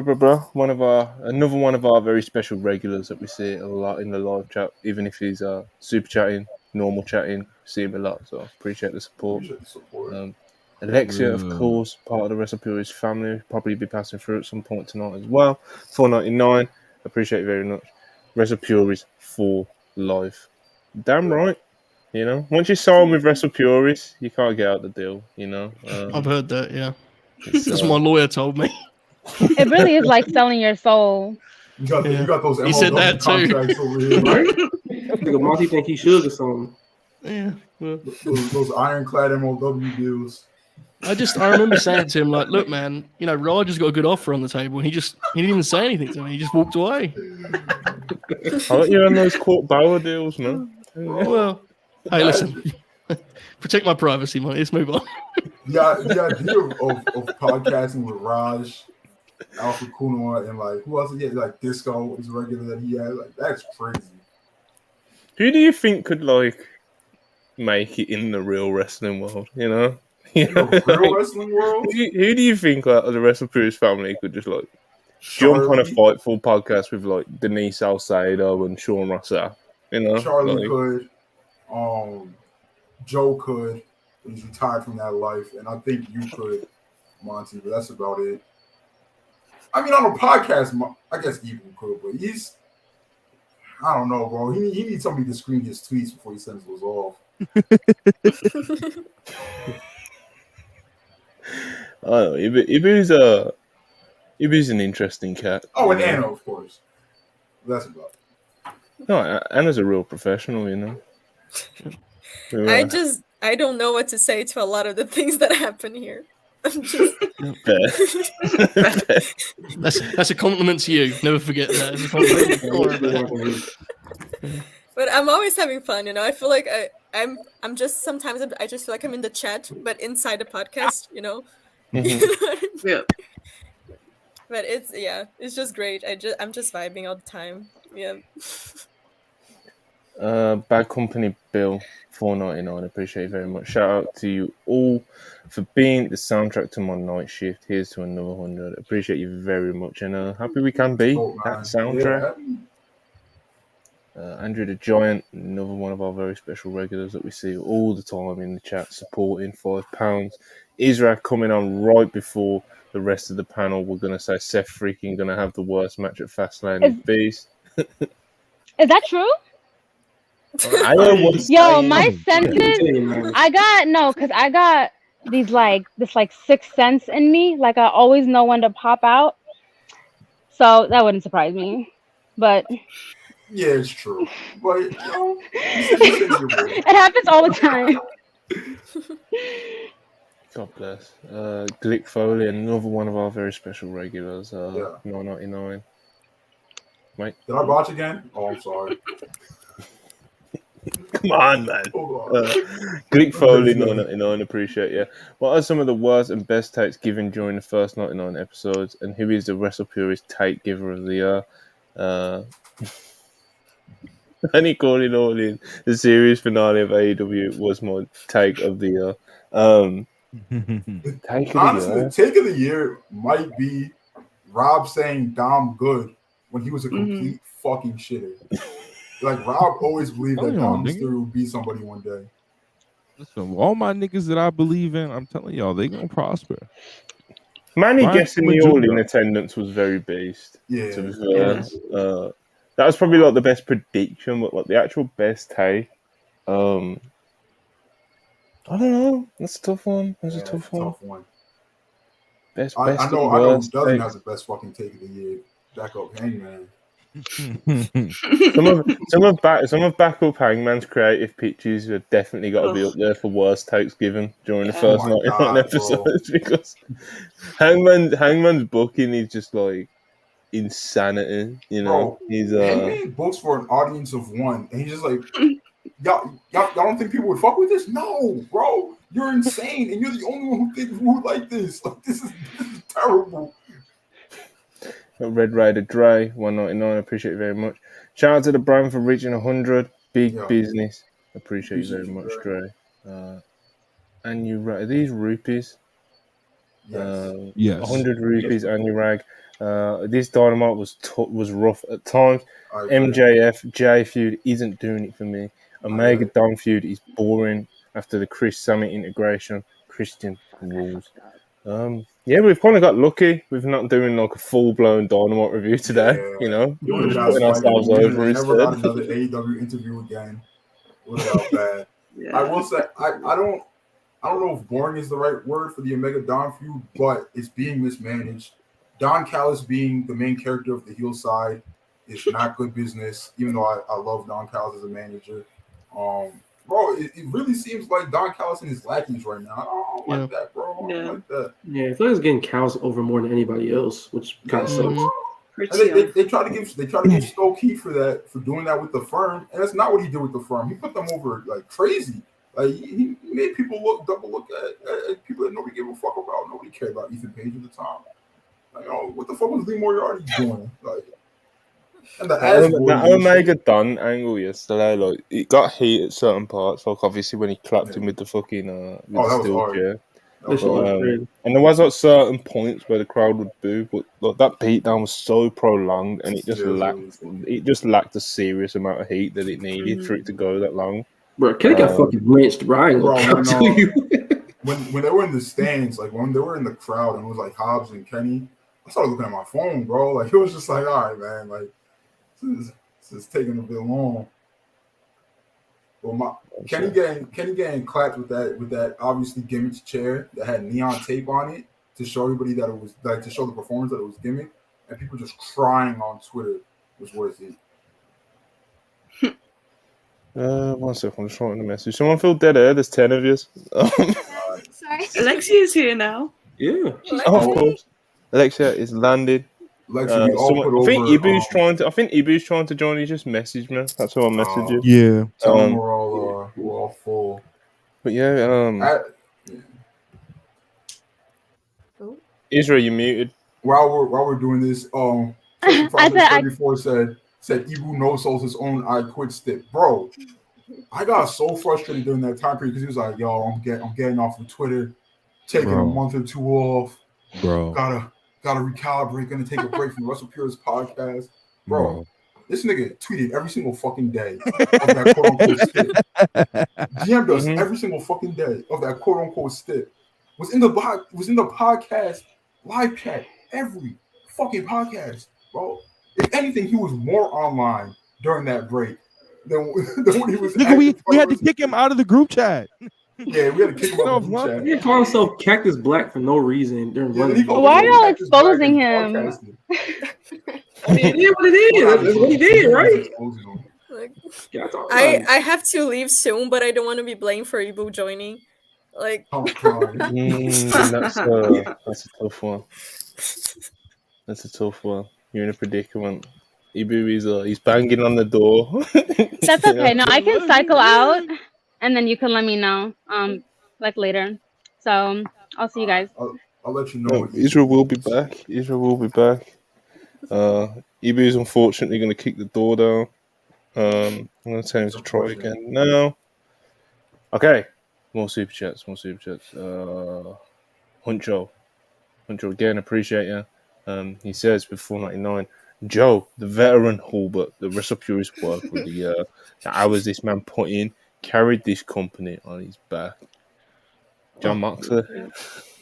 I don't like to say these things. I've been around a lot. Is this my like Hall of Fame speech moment? Is this where? It's been a hell of a time. I haven't often said I carry the entire platform. AO does often say that to me, like privately, or hit me up with it. And I kind of was, yeah. But it's a pleasure to be honored like that, and I'm thankful to be a member of the WrestlePurists Hall of Fame. Thank you very much, Monty. I appreciate it. Here's to 100 more. That's what I'm saying. I'll see everyone on the 200th episode because I will not be on Thursdays again until then. Because your champagne's in the post, brother. Ibu, I appreciate it, brother. I appreciate it. Ibu, the man, the myth, the legend that is at Backup Hangman. Ibu of WrestlePurists joining us with interesting visual. Ashy ass hands. Why we lying on me? Why we lying on me? Ashy as hell, bro. That is not true. That's just don't even lie on me. Like okay, you scared him off camera now. You was only showing forehead. Oh no, I'm getting seated. Let me. All right, I'm in the break room. What's going on, everybody? Ibu, have you tweeted that you've joined us? Of course. Gotta pop a quarter. Let's try and pop it. Yeah. And then wait, that's your chair, bro. My fault. No, you can take it, Bobby. Don't worry about it. My fault. What? You're taking what? It wouldn't be. You can take it, Poppy. Yo, come on. But never beating the allegations, Everyone not beating the shit. So you see, this is what happens when we live in a homophobic society. You know what I mean? We got these. Hold on. We got these toxic. Stop. We got these toxic masculine people in these spaces. Nah, You're one of them. I don't know about all that. Andrew Tate said he talks to you personally. Not at all. That's your guy, right? That's your guy. I'm happy to be here, folks. Happy to be here. Made sure to come in while I'm on work. I'm on my lunch break. You feel me? And 100 episodes of this stupid show. That's crazy. Just 100 episodes of whatever this has been. Yeah, basically. Ibu's been one of the day one, so much like all, but seen very much a lot of changes. A lot of additions, a lot of changes, a lot of. Monty hitting me up in January last year, like, "Yo, I'm trying to do this thing," And he's like, he wanted me to be a writer on the site. I was like, no, nigga, I'm not writing on the site. You didn't. This is exactly how it was played out. This is how Ibu remembers it. But yeah. He's like, yeah, I want you to write for the site. I was like, no. And then he was like, what about the podcast? I said, maybe on Thursdays I'm free. Let's do that. And then the rest is history, as they say. So He said no. I'm not. He wrote for the fucking. I can't even remember what he wrote about. I think it was something to do with NXT. I made an article it might about be Bron Breaker. I made an article about Dolph Ziggler winning the NXT Championship. Yes, You did. I remember editing that thing. That's just right. Fuck. Yeah. That's a lifetime ago, man. What made you write about that? You know what's the best part about the article? The best part about the article was everything I predicted was wrong and didn't happen. My negotiation. With Monty Starr. This is good. This is a good bit. And I don't even know if Monty remembers this because he's going 100 miles an hour. But our negotiation began because he thought that I was like in a really bad spot. He thought I was fucked up because I was tweeting like, this is going on there. And so he's hitting me up thinking like, Joe's cooked. I need to save this dude, So about 2 weeks later, I was like, no, man, I just had coronavirus. I was good. Oh my god, I got COVID. Do you remember that shit? It was horrendous. Yeah. So half of WrestlePurists caught COVID at some point, except your boy, yours truly. You feel me? Nah, I've never had it. I've never had COVID, bro. You know what big y'all missed out on because it never made it to YouTube. After going to Arthur Ashe, I was like gravely sick for like 2 days. And AO swore on Twitch that I had AIDS.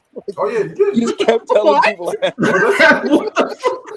But to be fair, you're not the only person on the brand with AIDS. There was that time period where Monty and Chuck both caught British AIDS.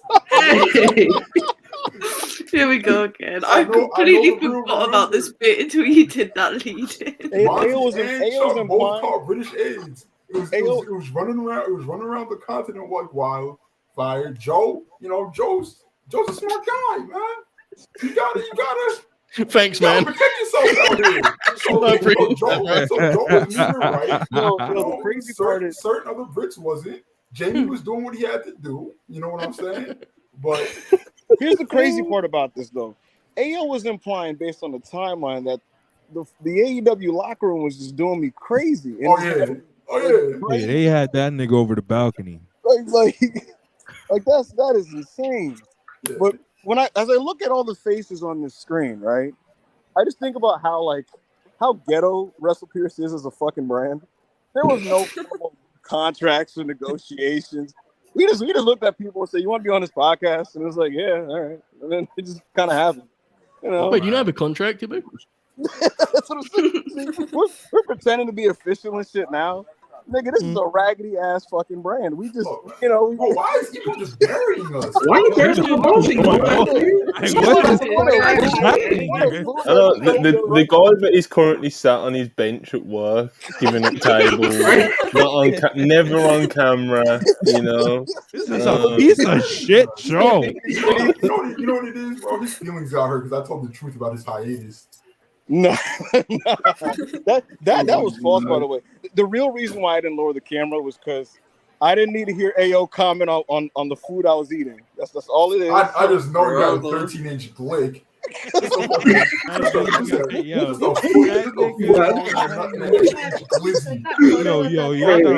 Y'all gotta watch Ebu and the glicks he be getting, bro. That nigga, Ebu's disgusting, bro. He'll send a 2-foot-long glizzy into the group chat. I don't know if I can handle this one tonight. What did he say? What did he say? He said, "Oh my god, I'm stuffed. I could tap out." That's not like that. He goes, "I'm Lizzie with another bite." You proceeded to eat more of it after saying all over the plane. I think he said half of it eating and said, "I'm gonna tap out." So what made it so for context for those who doesn't know, I posted a picture and it was halfway eaten and I was like, "Yeah, I'm done." And then I posted a video of myself throwing it out. And Peach caught that I took another bite. Like, I don't know how she caught that. It was obvious. You had sent a before picture. Literally. You were like, you sent it before and after. Yeah, it is what right, it is. Enough of Ibu Glizzy Law. We got more business, you know. I feel like I need to leave after this. we'll let Anna bow out gracefully like a lady, you know. Bow gracefully. Thanks for passing by, Anna. We appreciate you. Good luck with the rest of the pod, guys. Bye. Absolutely. Night. Bye, Anna. Bye. Good night, Anna. Alright, we got bruh, $5. They say. Was it not loading up for me? There we go. Monty, it's been 100 episodes. It's time to take the hat off. Give the people what they want. Absolutely not at the moment. The hat's Absolutely never going off. not. Definitely when especially with no fade, it's not happening, bro. Genuinely, one of the most traumatic moments of my life is when Monty showed up to a meeting without his hat on, and I was like, "What are we doing here?" And this is just uncomfortable for everyone, you know. Didn't know where to look. It was really just very unsettling. This is a professional environment, Monty. Come on. Yo, what? There's a cartoon where like a guy took his hat off, and there was just like a brain underneath. I can't remember which one. I know exactly what you're referencing, but I don't know the show. Ali and Joe might know this one. Have you seen the Ali G movie? Have you seen that? I've seen the Ali G movie. No. When he takes his hat off, and he's like, "I never take my hat off," and he takes his hat off, and it's just like a massive afro under there. Of course, yeah. We've got another 10th member this time. I'm here. Peach for some reason. I'm not a podcaster, but I'm here. What's up, Peach Peach? is part of the drone live watch division. Yeah, my division. I'm not supposed to be here, but Monty Yeah, said you are. maybe she'll pass through, so I took the invitation. No, I booked you, sadly. No. The party is here. Of course, you're supposed to be here. You are part of the WrestlePurists family, as AO said. The live watch division. You know what's so funny? A The year live ago, watch division. a year ago last Saturday, and I only know this date because it's important to me for a different reason. But a year ago last Saturday, Ibu was like, "Do you want to come on the WrestlePurists podcast?" And then there was no follow up. I gotta be honest. Ibu the Carney. Ibu, I like you, bro. You're coming across real bad on this show, man. Like Joe, you know, He's not a good person. You know when they do the Comedy Central roast of, and then like they're supposed to be putting the guy over, but they're all like, "Yeah, that guy's a piece of shit." You know what I mean? He's just a fucking. He's taking a turn, I have to say. He's taking a turn. And then at the end of the speech, he's like, "I like him though. He's a good guy." You know. He's a decent fellow. Yeah, we will not be doing that with you. But we're not doing that for you. We actually do need to do a WrestlePurists. We need to do WrestlePurists roast of. No, we don't. Wait, only if it's the host telling jokes. Say it again. What'd you say? Only if it's the host. Only if it's the host telling jokes. I don't need. Hangman's got a humiliation fetish, bro. He wants to live chat and just kick the shit out of him for an hour. They gonna turn the camera on looking like DJ Academics. I'm Teflon, baby. You know what I'm saying? Did I pop a quarter when I came in? Let me know. Someone tell me. You added a solid, 10, 15 viewers. Let's fucking go. That's not a quarter, nigga. That's 15. Quarter is 25. Listen. It moved. It moved more than Edge's quarter did yesterday. All right. No blow. I mean, that was a you're low right, but Bro, he's people so upset that Edge is like is doing better social media wise than Punk is. Like he's just so mad, bro. He's like crying. He's crying online about buy one get one free tickets. He's adding context when nobody asked, bro. Like you bro. Like you don't have to be this man's PR. You just don't. Who saw that? Nigga? This nigga will reply to Joe Schmo with 30 followers and be like, "Well, actually, the context behind this is CM Punk good." Hey, the funny thing is, when I was tweeting that, I was laughing hysterically because I was like, I know within 2 seconds, AO sending this in one of these group chats to be like, "What the fuck is wrong with you?" I don't know who sent that, but once they did, I was like, "Yeah, I'm on Eagle's ass." Niggas be lying. And you raised 100 rupees. Brian Swerve match for the TNT title. Swerve defeated former world champion. Danielson hasn't lost a singles match since MJF. Should have been for the world title. I agree, brother. Yeah. I got a question for you guys. I don't know how much I like this booking, bro, because I don't see Swerve winning here, and he should be winning after what happened at Wrestle Dream. Like you shouldn't lose for a while. But, the match was put together yesterday afternoon, and I mean Tony, if you guys couldn't tell, Tony was like he was cutting it close when it came to putting Dynamite together, and it was also because he was simultaneously putting together the card for next week. So that's kind of what happened yesterday. And what's up? You know what you could do? What happened? Just not make it a number one contenders match. You could have just had a regular match. Right? Oh, no way. No, I hear you. I had a question for you guys. Who do you think? Which show do you think is going to win the ratings war next week? NXT. Yeah, NXT. We done the show yesterday. We done our Wednesday show, and it was like I was kind of reserving saying NXT until I saw what Dynamite came with. And Tony has stacked his show. Like he has stacked his show. He didn't come hard enough, bro. Yeah, he didn't come with like the big name draws. Like it just, he didn't put. He could have done something with like something really substantial with MJF. Could have done something really substantial with Kenny Omega. And he's like Bryan Danielson. He's great. Swerve. He's really great. He's on a roll at the moment. But they're not gonna. I don't know, man. Not beating. Got Cena on the other channel, bro. If I have the book and they tell me Cena's on the other channel, I'm calling Bill Goldberg. I'm getting a Mercedes Moné vignette at the bare minimum. I'm booking Kenny Omega versus Samoa Joe or MJF versus Samoa Joe too. I got a hot take, guys. Or I would have my good drawing champion fucking wrestle. I know it's a lost concept to Maxwell. He got to work 10 matches this year. He's overworked and shit, but the brand needs you, brother. Guys, I got a hot take. I think Dynamite's winning next week. Okay. I actually wouldn't. I will say though, AEW is better at WWE than rallying the troops for a quote unquote cause.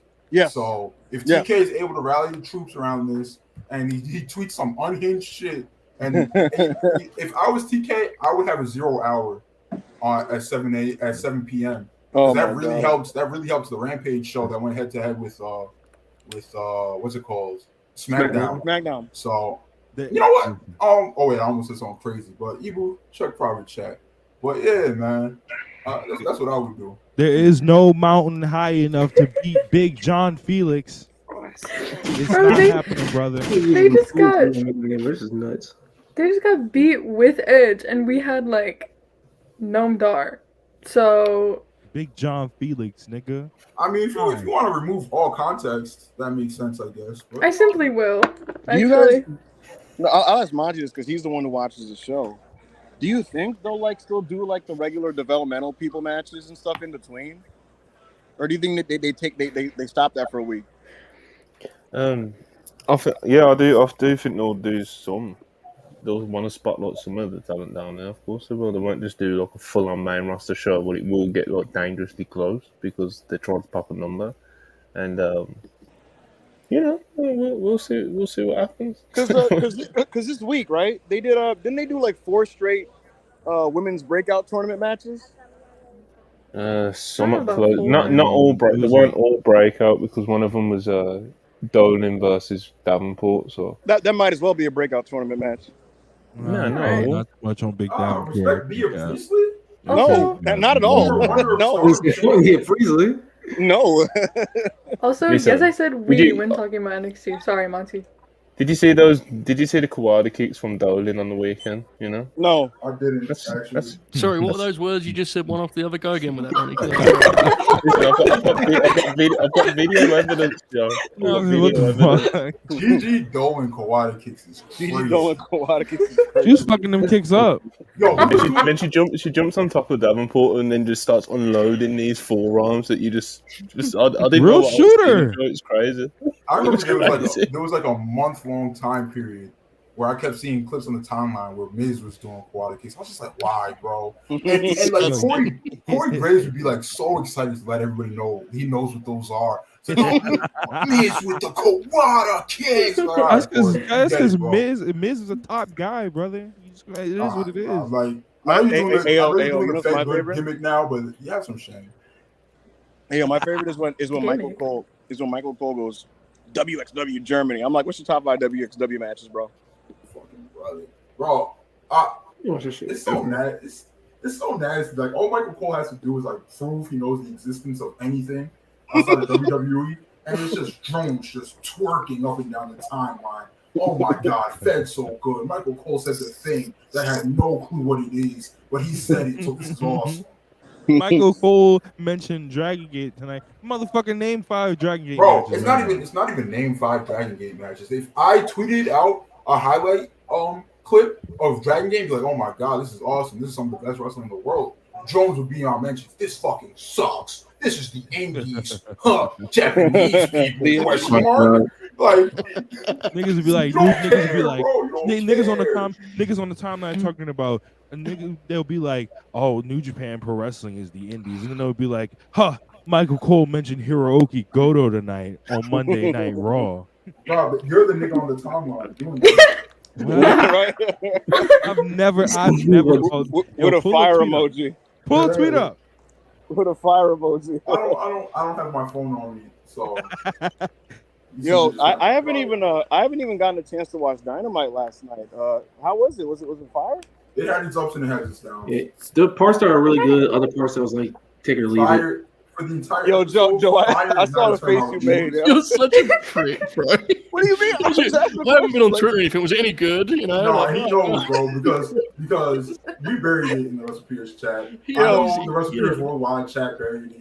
I know Monty probably buried it to individually. He knows what we all think of Dynamite. He knows what everyone thinks of Dynamite. You're fucking MJF on Twitch and watch the damn show. You're a piece of shit.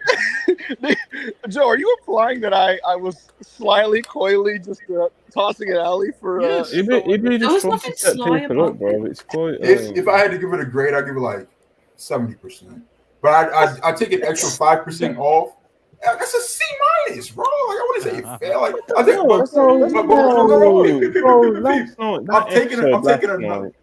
taking another 5% off because it was after a very good pay-per-view, and for some reason, TK doesn't want to give a post pay-per-view audience a good show, seemingly ever.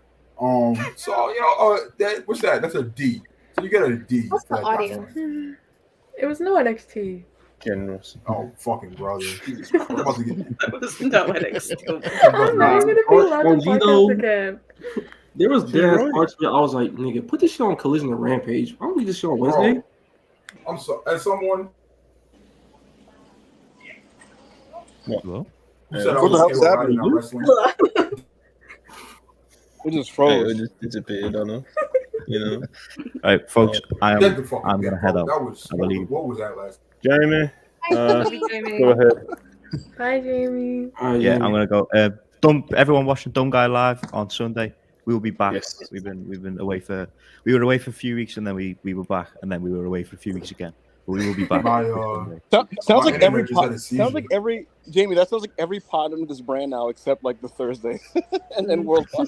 We're all so washed. Yeah. We had a conversation a couple of weeks ago. It was like 7 a.m. for me, and we were texting. I was like, "We're all just fucked, man. Look at the state of us. You know, it's brutal." Jamie, have a good night, mate. Yeah.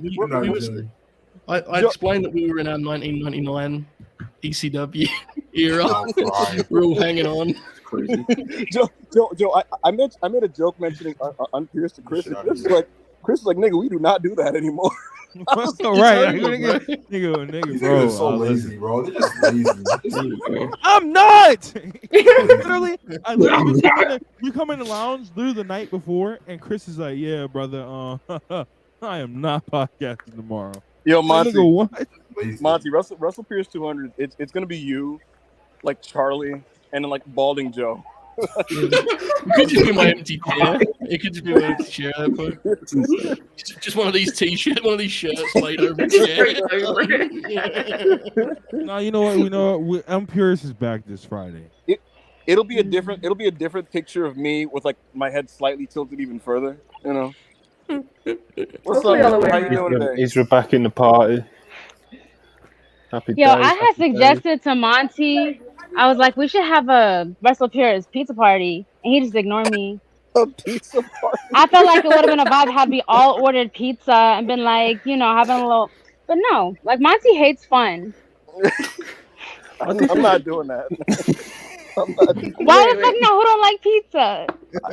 It's alright, you know. I will literally create a WrestlePurists pizza party in real life in WrestleMania Philly if enough people are down. I'm so serious. I love like doing these little yeah. You know what? I'm gonna say this on air. Fuck it. Yo, Monty and AO. One of the wrestling Twitter aunties was scaring me, bro. They were like, "You're gonna be in Philly Mania week," and I was like, "Ah!" Oh no! Bro, a wrestling Twitter auntie was hitting me with that too. I haven't posted a picture of myself ever again since. Wrestling Twitter auntie was like, "I'm gonna be in New York City this weekend." It's like, that's good for you, bro. That is just letting you know. What's happening, baby? All right, man. Yo, wrestling Twitter on is a crazy time, you know. I have no idea what you're talking about. Okay. Yo, Joe, there's that section of wrestling Twitter, right? And it's mostly WWE fans, right? You know, it's mostly WWE fans, but they're about like 35 to they're anywhere from like 33 to like 40, but they still act like they're like 25. And they're like do this whole mean girl thing on wrestling Twitter. They you know what we're talking about, Joe. Like, I don't know if I do. I'm gonna be honest, bro. I'm gonna clear that to you right now. Okay. Wait, okay, now that Isra's here, I want to get my sappy shit off because that's like the only Go reason ahead. I came here. No, you and I've been wanting Peach to do a podcast with me. Literally, okay, no, because like I would not be anywhere without Isra, Ibu, and Rob. Like literally, I would not be shit. So. Whoa. It was literally no, let her cook. No, I literally like I wouldn't even be in this community without them. Mute. It was my fucking idea to get this white woman on air. Yo, Ayo, can I have something? I'm silencing anyway. Crazy. Race is my contribution. Yo, he's like, yo. Ayo, stop being a narcissist. Like, are you okay? I was getting there. You need to let her. Yo, that's what I mean about him silencing women. You know what's an Israelism? Every time there's like a 70-person podcast, she has to be outside when she pulls up. She always has to be fucking outside. Yo, I wasn't gonna come. Well, I didn't know if I would have time to come, so I just like made it work. It's always when it's like last minute that I'm outside, but right. Yeah. All right, Peach, say your speech because I gotta get out of here. Anyway, no, I just was like, I would literally not be shit without those three people, and then because Ibu and Israel both were always like, we gotta get you on a pod, and then it never happened. And then Ayo was the person who like got me here. So that's cool. And like, thank you, Monty, for like letting me be here. I know this is like your baby. So that's it. Yeah. That's all I wanted to say. 100% crazy.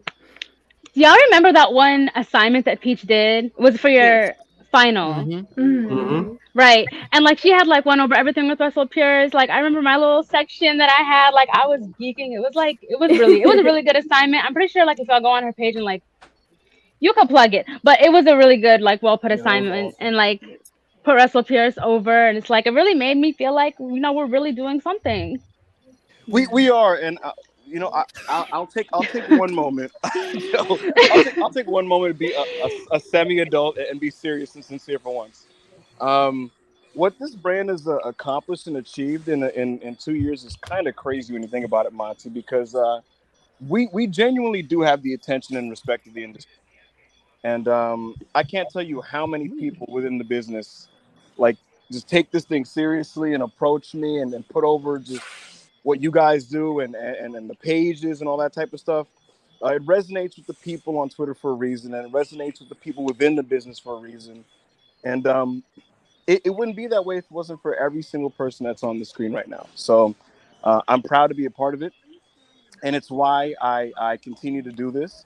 It's why I, it's why you roll with the punches, even when I fight with AO every day. You know what I mean? It's AO fights with everyone. Yeah, you know what? I keep us together. The power of friendship. Meanwhile, in the group chat, I'm like, suck my fucking dick. Hey, man, sometimes you gotta get cursed at. It is what it is. Yeah, no. In all seriousness, I do appreciate every single person here. I came on wrestling Twitter to literally just tweet on a burner, and then I ended up here, which is just kind of crazy. And then main character syndrome kicked in. Not even. And you were like, I'm gonna make this my shit. I'm gonna create the backup Hangman side that none of us agree to be a part of. Like none of us say, hey, I'm on. No, you're delusional. He's having an episode. He's literally having psychosis right now. Charlie made the name, so what are we gonna do? When this man reached like I don't know, what was it, like 5,000 followers, and he went on that whole rant. Like when you reach like how was it like 5,000 or 10,000 followers, and then you did like a fucking award show speech. I made like a really long thread after I hit like a certain milestone, and I read back. I was like, what was I on? Yeah, like what was I doing? You were no, I'm telling you, this man was having an episode. We see it happen all the time. Hey man, I will say though, I appreciate your contributions here. Absolutely. Even your fuck ass bullied my damn brother that one time, but that's okay. I knew you were gonna bring that up. You deserve it. Someone just thought that was on the super chat. Literally, $32. We'll never forget you be making fun of a child. That was crazy. Bro, he had Jay Target on the list. He had Swerve on the list. He talking about this shit stinks. Bro, bitch is 11. Nobody, a lot of on AO's child for liking the wrestling dinosaur. Who do you think is supposed to connect with that? With fucking Luchasaurus, bro. Yo, Marcus, you know what's the funniest part? On AO's 24-hour stream, he made it's your little brother, right? Yeah. He makes a cameo on the 24-hour. I'm like, how you been, man? And he's just mean mugging the camera. He doesn't want to talk to me. Yo, Ibu was the enemy of children, like all across America. Like, He's a pretty bad guy. You know, as Joe said, he's coming across like a piece of shit on this episode. That's terrible. I swear he dunked on me earlier for getting COVID. Yeah. I think. Come on. WrestlePurists 300 will be at like Starrcade or something a couple years from now, and Marcus's little brother's gonna pull up and just beat the dog shit out of him. I hope you're prepared for You really do something to your stupid ass boy. He's gonna be preposterously tall by then. AO. He already is. It's crazy. We got more Ibu interesting moment. Totally when Ibu was fronting like he knew Chinese and was trying to recruiting him. Also, IB's cameo. Let me talk about that IB's cameo. Joe's. Go ahead, AO. IB's. I genuinely think he is one of the funniest people on Twitter because he's like iShow speed of Twitter, right? Like he plays just dumb as fuck, and you guys eat it out of his hands every single time. Like it's a bit, bro. Like he's not actually that dumb. So and it piles me huge, but not everybody can do this podcast. That was the most. He popped the number for y'all on WrestlePurists Worldwide, but that was a shambolic performance. IB's my brother. That so was funny, man. IB's just going straight to hell. No, let's not. He's not a good person. And he's going straight to hell. One time he tweeted me. I said something about how the ocean is like probably haunted because all the dead bodies that's in there, and he responded saying, "But like, can't we like empty the ocean if we just bottled all of it or some shit like that?" This is what he was saying. Like he's not actually like dumb. You know, it's a word. Well. Yeah. That shit had nothing to do with dead people in the ocean. He just said we need to bottle up all the water. I used the word farcical, and he was like, "You gotta chill with these words, bro." I'll chill with these words, bro. Joe, the face you made when I spoke Chinese is still the funniest moment in the history of this podcast. I was very concerned. The brand was over. I'll be real. I started pacing when I heard that shit. I was thinking, like, what websites can I hit up when this thing's done? You know, like, where can I try and exercise? For those who missed it, Joe starts to like hunch over, like trying to like get out of the frame of the camera, and nobody believed that I was actually speaking a language. So like, this guy. This guy just went nuts and just started making up words. Just being a fucking bigot on air. I started shaking. because I remember getting to Worldwide that night and like it was like I'd appeared at gorilla position and like all Ibu says to me is we might have IBs coming on. So I was like, what are you talking about, man? Like, what the fuck does that mean? You know? He's like, no, I'm gonna interview him and ask you about this. So when he comes on, if you watch like this conversation just happens and Manny and I just kind of sit there like this. Like what is going on? Hey Ibu. Oh, we just sat back. Oh shit. Yeah, you go right there. What's up? How you doing, man? What's going on? Good. How you doing? I'm all right, brother. I want to have this moment with you as your uncle to just apologize on this end for all the mean things that I've said about you. Because when I really think about it, you do have a good top 5 wrestlers list. I like Luchasaurus. I like Swerve. There's nothing wrong with these people. It's too late now to keep this shit. Yes, here's the thing.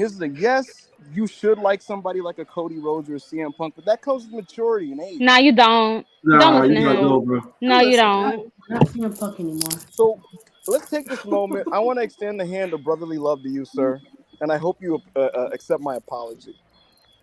Yeah, I guess so. Let's go. I wanted him to tell you to go fuck yourself. That would have He just wants you to shut up. That was I'm just trying to like go play with my iPad. Right? He was not listening to your ass, boy. That would have been a beast exit for me if he was just like, nah. I would have been like, all right, good night, everybody. You cursed out on the 100 episode by 11-year-old. Monty, for the 200, we gotta have like a cleaner setup and like a clip compilation to play in between super chats and shit, like an award show. Wait, bro, Oh my god, the this guy Like the has shown montage his- is like the this whole guy has shown thing. his face on camera like twice in the 100 episodes that he's done. Talking Here's the about thing, though. professionalism, cleaner let's- setup. Bro, turn your camera on. Here's the thing. Let's pull back the curtain, Joe. You were a witness. We saw what it did to me physically when I had to sit in the chair. It was Okay. uncomfortable. There was lots of Because you refused to go to the It's doctor. not an excuse. I'm not doing this conversation. There was a for the lot of wasted 25th motion. time. There was a lot of I'm wasted not, motion. I'm not doing this conversation again for the 20th time about Ibu coming up with bullshit excuses not to turn his camera on. You know. I had to go to the hospital. No, I don't want to hear it. I don't want to hear it because the next time we do a face-off, if I'm the only person with my camera on again, and I'm talking to 2 black boxes on the screen, I'm leaving or I'm turning my fucking camera off. Cause no, I need one or both of you to turn your camera on. Ayo is the only person.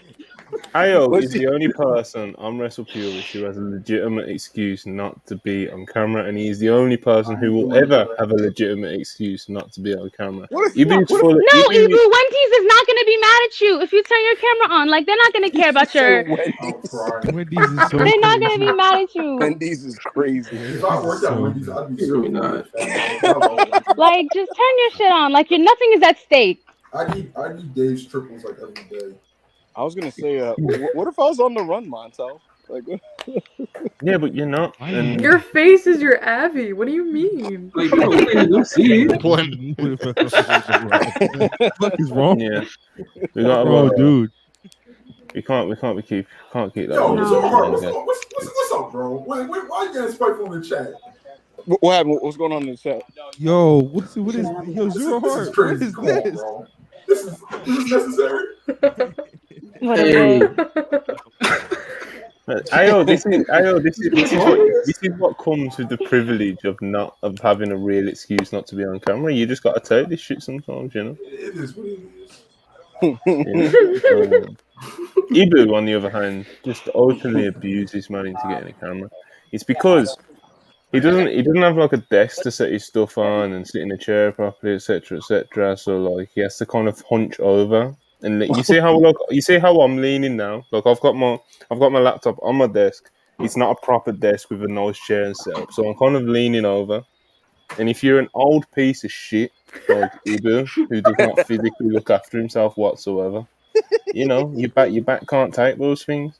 And I understand that when Ibu podcasts with his camera on, his back hurts. But the simple solution is to make a setup. Get a gamer chair, bro. No, the thing is, no, I feel for him because when you hunched over mopping the floor at Wendy's, like your back is gonna ache. Like, so I understand. This is crazy.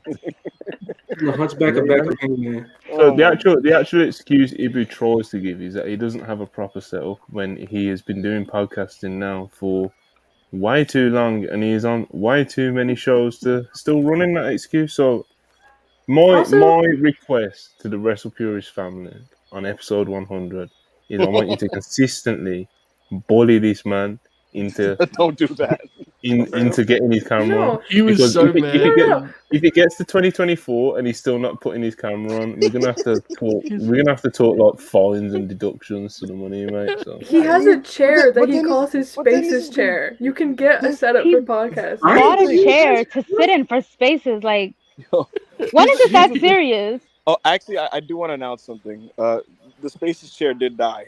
2 months. What did it look like? Did you ever take a picture? I want to know what the Spaces chair looked like. Some raggedy ass chair. Was it an office chair? What kind of chair was it? Some squeaky, raggedy. It was a beanbag chair.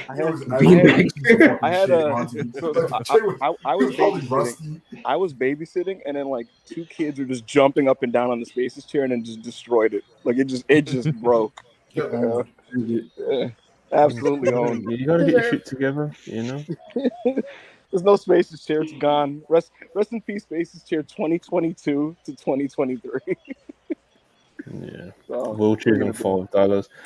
How y'all feel about WWE making Jay feel like a megastar? My quick take is it's what they should be doing. Jade, oh, Jade. I'm not wearing my glasses. I'm sorry. Go ahead. Did y'all see the BPJ article that said WWE has no creative plans for Brian Pillman? Y'all got that from Ringside News, my nigga. Come on now, bro. Yeah, they started Ringside News on that nonsense. You be coming on the big WrestlePurists channel, you know. Just to talk about Brian Pillman. Y'all see that Ringside News story? Come on. Not too Yo, much. but that one Brian Pillman Jr. Article that was put out through WWE, where there was like, the good guys have plucked another one from Jacksonville, brother. We got him, young star, world class athlete. World class athlete. You know this makes you think of though, AO. Rob is so nasty because he works himself into a shoot with every bit he does. Every bit, bro. Everyone. and then the bit comes true. Like it's weird. Because like, I am him, nigga. That's all it is, bro. Like, Dominic is fired. Dominic is fired. Dominic is fired. Dominic is fired. Dominic is fired. And then Dom like starts to improve and gets pushed, and he's like a draw. Nigga doing Michinoku drivers, nigga. What are we talking about here? This man, when it was like 2.0, he was like NXT. Now this show's like doing ratings and shit, and it's like relevant. BPJ is the next one. What's next? What's like what? Where does this end? Brian Pillman Jr. will never be good, but probably not. But there's an opportunity for him to get over with the NXT crowd. Nigga, when he does that Kenny sequence he did on Dark, it's gonna move mountains. Speaking of the greatest bit from that article was that they said that he was probably a better athlete than his father. And I was like, bro, the motherfucker who wrestles in quicksand and concrete strews simultaneously is better than an NFL athlete. Like, come on, bro. Yeah. Not too much, bro. I can't cap. I was gonna say, this shit get wicked, bro. I can't cap. I don't know about all that. But listen, before I get out of here, appreciate this audience. Appreciate every single one of you guys. Charlie, you need to stop ducking the smoke. You need we gotta stop running from the grind. Me versus you, face off. We need to do this. It's time. It's what is wrong with you? It's time, Charlie. You okay, I've been man? telling you I'll do one. Just give me a This is a party show, bro. Stop fucking shooting an angle and cutting promos on people. Just middle of a party show. He's coming at me like this, as if I don't do like pretty much every podcast I'm asked to do. Josh Barnett over there. You're the guy by the punch. You turn out like, you're right, man. You good, bro? He's like, you need to leave. Nigga stand in the middle of the dance floor. Big ass party show. This man attacking a woman on his way out. Joe's the bartender. It's like, I think you got enough tonight, man. You, buddy. I'm cutting you off, brother. No more retaliation. No, this has been great. I appreciate everybody. 100 is an amazing milestone. Look at the last super chat. What's up? Oh shit! Before he goes. Bestie. What happened? Oh, okay. A couple Ibu super chats. This one being the important one. Oh, my Ayo, God. the floor is yours. Rashard Starks, $5 super chat. Ibu Zade, congrats on the pod reaching this level. I promise I'll take you out to celebrate Saturday night. Saturday nights are more than just for fighting. Kissy emoji. You gonna have me grabbing your ankle, boy? That is absolute. And We got any other period. Ibu any other Ibu super chats before we gets out of here? Here's one. Bam, $5 appreciated. Sorry, backup, but Israel leaving for you is like trading your franchise quarterback for 6th and 7th round picks.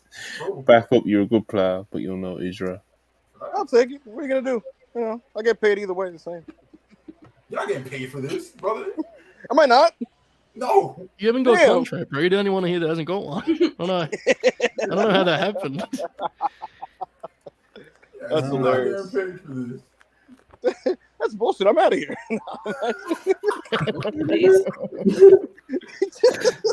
Yeah, this is going towards making the channel better, bro. Like, This is bullshit. This is a free stream. This is a volunteer. We made the channel better by, lining AO's pockets. Trickling up, baby. We might pay for. I don't know. Israel has made it back inside. All right, but either way, nonetheless, That's what I you need. guys. My phone died, but it's a good time for me to go anyways. I just want to say this was fun. Appreciate you guys. We should do this again sometime, but with pizza. Maybe like some champagne, like really like do it up. Like this is like how Ibu was saying about being poor. Like we need to step it up next time. Like I'll make the arrangements. Champagne is crazy. What you say? Okay, so love you guys. So bad. Like, bye. The idea of jokes like, bro, we just hear our fucking shitty pizza and champagne flutes. Like, what? Right? The idea of Joe like intently eating pizza and giving wrestling takes. It is something that will absolutely never happen. There's no way. Mostly the wrestling takes part at this point, but nonetheless. Like he gonna eat stale pepperoni pizza and mid-chew. I just think some old Joe brother. Awesome. Joe, what do you think of the MJF promo last night, man? Nigga, that shit. Listen, this is. He just done that 5 minutes ago. Why do you keep trying to set Joe up, bro? What's going on? I will say this, 'cause this was funny. Monty was messaging me throughout the show because he was very happy I was watching it because he knew I wouldn't be enjoying it. And I turned the show off because I think as adults we should do that sometimes, And then I got the text, Samoa Joe, oh my God. I said, well, hold on. Let me fire it back up. I saw your tweet about turning it off, and then the Joe promo started playing. I was just like, yeah, owned. I've only turned off Dynamite one time in my life, and it's not even because the content was bad. It was because I was just so fucking high, bro. Like I couldn't take it. Like, I had to roll over in bed. But when I saw Butcher in the Blade and then Kip Sabian in the ring last night, bro, I was just like, bro, I literally like had my mouse hovering over the X button, and it's nothing against Butcher in the Blade, bro. It's just they're not presented as serious acts. And then it is everything against Kip Sabian, okay? Like it just is. So literally, I made a joke. I made a joke about like the Butcher and the Blade and Kip Sabian answering the open challenge next week, and then I looked up, turned on the screen because I was trying to fix it, and then they're in the fucking ring wrestling the Acclaim, and I was like, "Oh brother, no fucking way." I do still enjoy the Acclaim, but I don't know how much more of this booking style I can take, bro. When they were in the tag division, they wrestled goobers. Then the trios division, they wrestled goobers, bro. Like they don't do anything serious. It's a party match every time they're out there. I don't want to watch that, bro. I don't. It's not good. I don't want to watch it anymore. And like half the fun is Caster rapping. Them niggas rap stink right now. The last time they did so bad lately. I like the claims. I don't want people to say, "Oh, AO's hating on the claims." No, I'm not hating on the claims. I'm hating on how they're booked. It'd be like that, man. It'd be like that. Nah, yeah, I haven't even seen the show, so we'll see what happens when I check it out. Hopefully it was cool, And is there anything happening this weekend? Any like shows or anything like that? Fastlane, brother. Fastlane and Collision.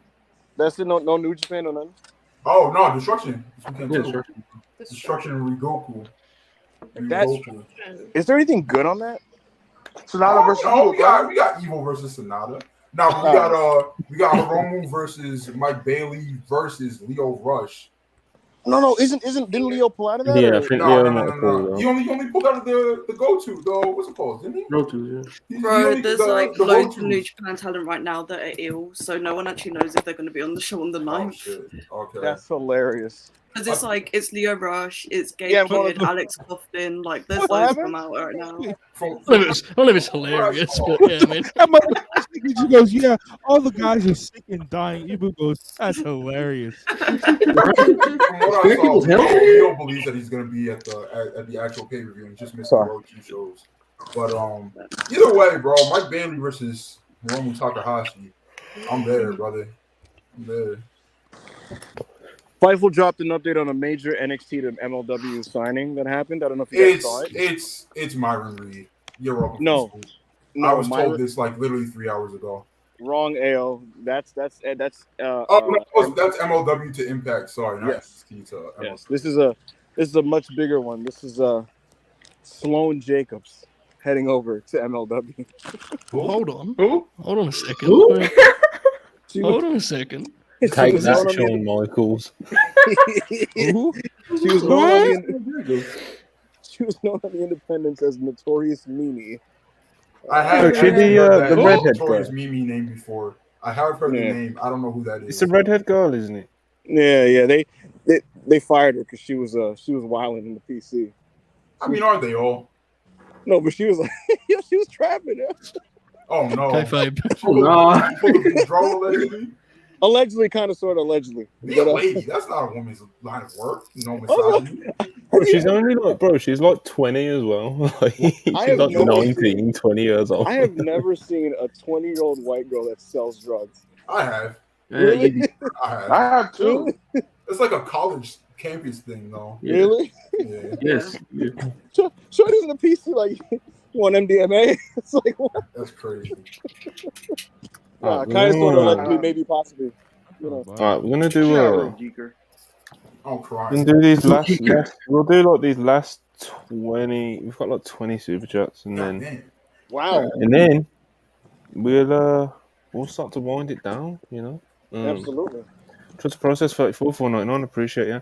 Wait. Are you guys gonna sing before you leave? Are you guys gonna like sing a song? What?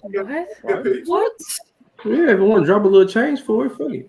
You guys should sing on the way out or something, you know? Like, No, we are the world. Get the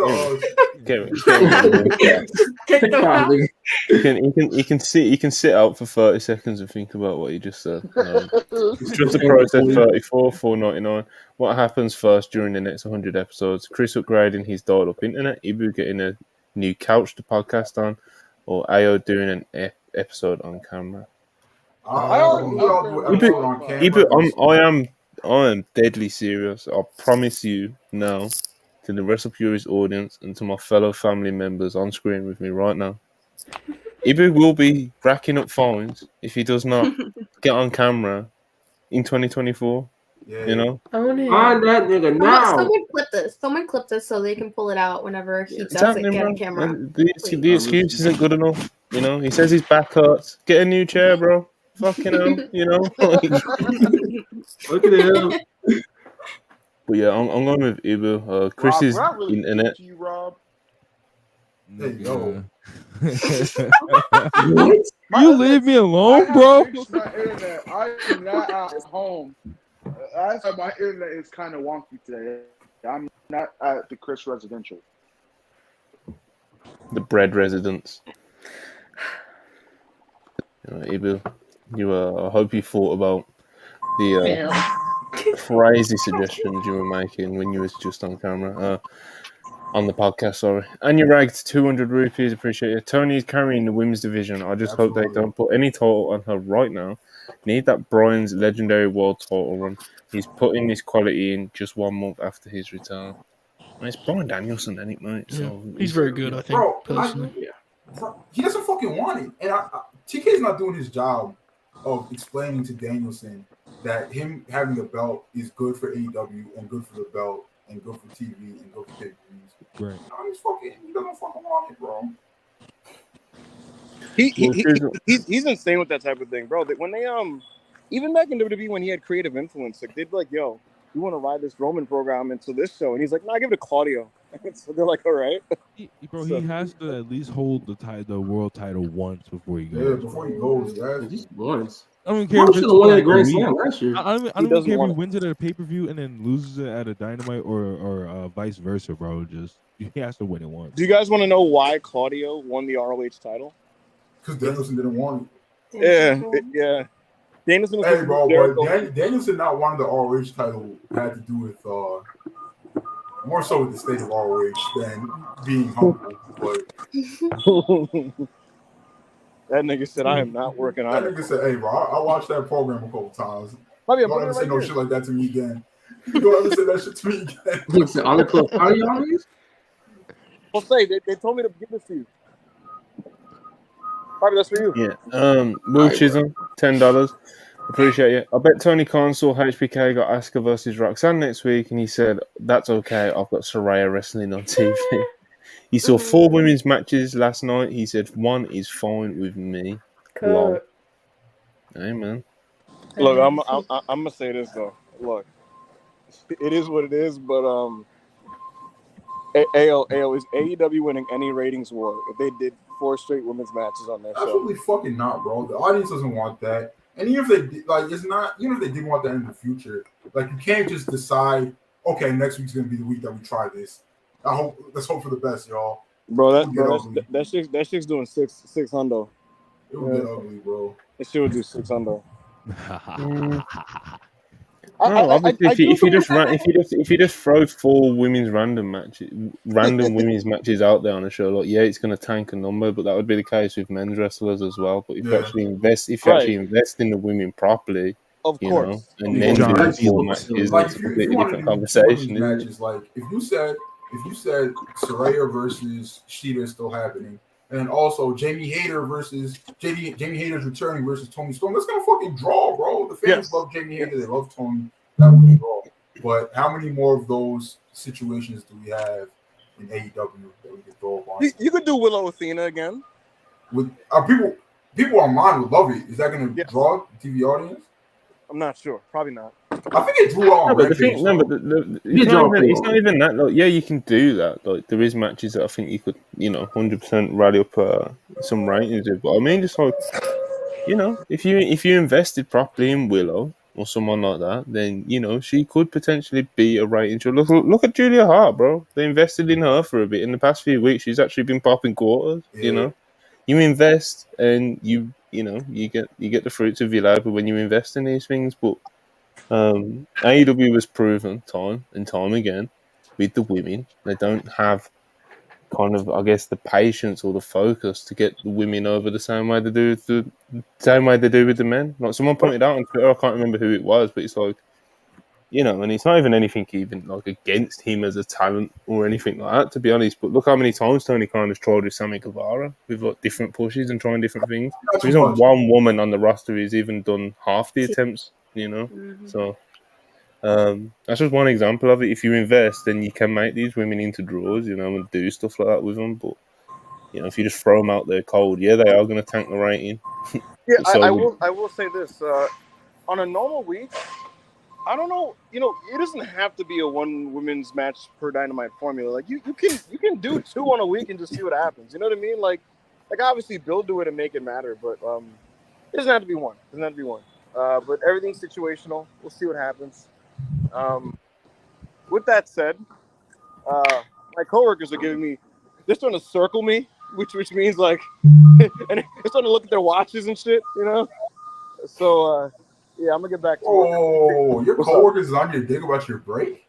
Bro, niggas get weird, bro. What's going on? What's happening over there? Yo, niggas be clocking people, bro. I would get disrespectful, bro. When after I took my LSAT, right, I just needed something to do, literally anything, because I was going crazy, just hanging out at my parents' house waiting for law school to start. I worked in a warehouse, right? I had like 30-minute breaks. I would take 90. Nobody was looking for me. Nobody was like, yo, where's A.O.? Like, I'll just be gone for 90 minutes, bro. I'd come back later. Like, let's get back to work, fellas. Hey, yo, you know what they do over here? They pass the wrestling, be like, was that a lunch or a break, Bobby? I'm like, that's so nasty. They were like, that shit crazy. What time do you leave, bro? I'm like, what? Bro, I remember. I got you. Eventually, like it like evolved into me like taking 2-hour breaks, and then one day they had a meeting with all like the employees and stuff. Like it was like a regular Friday thing. It was always like Friday meetings or whatever. And they're just like, oh, just make sure if you have a 30-minute break, you're taking 30. If for an hour, you're taking an hour. I was like, shit, he not talking to me. I kept taking 90. That's for we, not for me. Hey, man, you're not talking to me. Y'all niggas better start get y'all break times in order, bro. If I was you, I would be like, hey, bro, y'all gonna fight me for it? What y'all gonna do? Good shit. Man, nobody bothered me. No, fucking so the fact that he was a fucking cold just bothered. That's crazy to me. Impact gut check about to come on. We here. It's time. They're so disgusting. Oh, stop it. He's serious, bro. It's not a No. thing. He's really gonna watch it. He's so disgusting. I literally watch. I'll stream commercial break right now. I'm watching it as we speak. You're so disgusting. I say that as if I'm not going to an Impact show in literally like 3 weeks, but like we just like the pay-per-views as of late have been pretty good, right? Like when I catch them, like I'll probably watch like 3 or 4 in the last year. They're all right. Impact pay-per-views and specials are like solid watch, bro. Yeah, but just like throwing on this is Rob. He watches Impact every Thursday night. He's watching Gut Check. Like he's just a sicko, bro. Like, No, actually, they're doing gut check on Impact. Get it right. First of all. Second of all. Second of all. Good wrestling, brother. I don't know what to tell you. Is it? Then Jessica Havoc comes on. And I think I had something to do in the yard. I don't know what to tell you. But I had something to do in the yard, nigga. I'm not watching that. It sucks. You done? Hold on. Who's world champion in Impact? It's it's Satan, isn't it? I thought it was Alex Shelley. I thought it was it's Alex Shelley right now. Who's he feuding? Who's Shelley feuding with right now? Fucking Josh Alexander, bro. Okay. Fuck, I'm not mad at that. Are you sure it's not Jeff Jarrett? I'm pretty. bro, that was Chris. Usually Sabin. it's. Bro. All I'm saying is, if Jeff Jarrett appears in the Impact Zone and announces the King of the Mountain match, are we not going to watch it? I'm watching it, bro. Like, I'm so there. Wait. Is that supposed to happen? No, it's not. Nah. Rob got excited. I got excited as fuck. Nigga, I was like, whoa, hey, might have to pop out. I don't know. King of the North, $2 Canadian. Appreciate you as always, one of our regulars. Yeah. Best WrestlePurist moment is flipping the Yeah. I'm honestly surprised Monty didn't yell at us about that. Like I was expecting Monty's gonna wake up in the morning and be like, "What the fuck are you doing? Why would you do this?" But he was cool about it. Hey, man, that space was recorded live in front of a studio audience. When it's the spaces, there's very little I can do or say because you do them so late. I wake up and everything's just already unfolded and it's been late. Headlines that day, bro. But we've got someone new joining us. You know, new to this show. Anyway. Everyone, shut up! Shut the fuck up! Trying to introduce someone. Murph, member of the Don't Go Live family, of course, part of the WrestlePurists extended family, big part of us. Murph, how you doing? I'm happy to be back. This is my first time on a Thursday show in a very long time. This is not my choice, and it's been so long. But I'm happy that I finally got the invite back because But I think taking a shot at the book. I don't think it's that big of a deal. But really, I'm just happy to be with everyone. I'm home right now, so that's why I could be able to be on here. So, the flipping the switch was an all-time great moment. I think it led to Monty actually leaving our chat, which really was a terrible moment because that's not what happened. I miss hearing what Monty says. But flipping the switch was great, and I do have to admit I egged some people on in that whole ordeal, which that was not great. It was an interesting evening, It was a hell of an evening. I will say my favorite ever, since we're at 100 episodes or whatever we're doing, my favorite ever WrestlePurist moment would definitely be the Jonathan Gresham interview, because I think that put us on the map, and it actually started our road to the recovery, because it made us have to work harder than we've ever had to come back from that interview. So I'm really happy that WrestlePurists has lasted this long. It was a dream. I think I was on like the 3rd ever WrestlePurists podcast, which is pretty cool. And I'm happy that we've gotten the notoriety. I mean, Chuck's been on the AEW Media Scrums, and that's insane. And and Monty, of course, in England. But I'm really happy WrestlePurists has come as long as we can, because really in a year we've gone from a Twitter engagement page to really one of the heavy hitters in wrestling content creation. So I'm really happy we've made it this far, and I hope we keep doing this for a long time as we grow old, because really this is just a lot of fun. Period. Shout out Murph. That's my favorite Come on here and say WrestlePurist moment. something insightful, bro. That was such a ride. I can't believe it. That was incredible. Honestly, there are times when I say something insightful and everyone's so surprised. I guess it's kind of a morbid, but when the Jay Briscoe tribute, I had a really good tribute. I was like, oh my god, I didn't know Murph had that in him, and I was like, yeah. So I really love WrestlePurists, and I wish I had more time right now to contribute and with Dumb Guy Live, but we're gonna have a huge comeback in 2024. So everyone get ready for that, and keep supporting everything, because WrestlePurists is the best. Yeah. Factual. Shout out Murph. Shout out Don't Go Live. Bro. Monty on the scrum is my favorite WrestlePurist moment, bro. That was amazing. Yeah. When he was like, Saraya, when the fuck are you gonna wrestle? Bro, she had whiplash. Look at TK. She was like, what the fuck? Bro, she looked me dead in my eyes and told me that she's gonna wrestle more singles matches, and she's wrestled one since then. I was trying so hard not to laugh, because she was looking right in our direction. I was just like, I can't crack now. Because up to that point, every single question she got was kayfabe, right? Mm-hmm. Oh, people were asking her shit about that film. What's that name of that film? Fighting with My Family. People were asking her bullshit like that, bro. Where's part 2? All right, bro. That nigga Monty pulled up and said, "All right, bro, are you gonna wrestle now?" But I do have to, go into business for myself here. I want to challenge one backup Hangman. I'd like to challenge him to WrestlePurists Face Off. People were asking for it, and I think I'm one of the only people that continually owns Ibu in arguments. So I want to appear on literally 7-1 against him. Right? I won on Face Off. I'm challenging him. He has time to respond. I won on Face Off. Look at Monty. The gauntlet's been thrown. I don't book Face Off, bro. It's okay. We have a committee of AO, Ibu, and Isra, and they. Right now. Well, I'd like to think I have at least one vote from that committee. Yeah, I'm not against you coming on Face Off, Murph.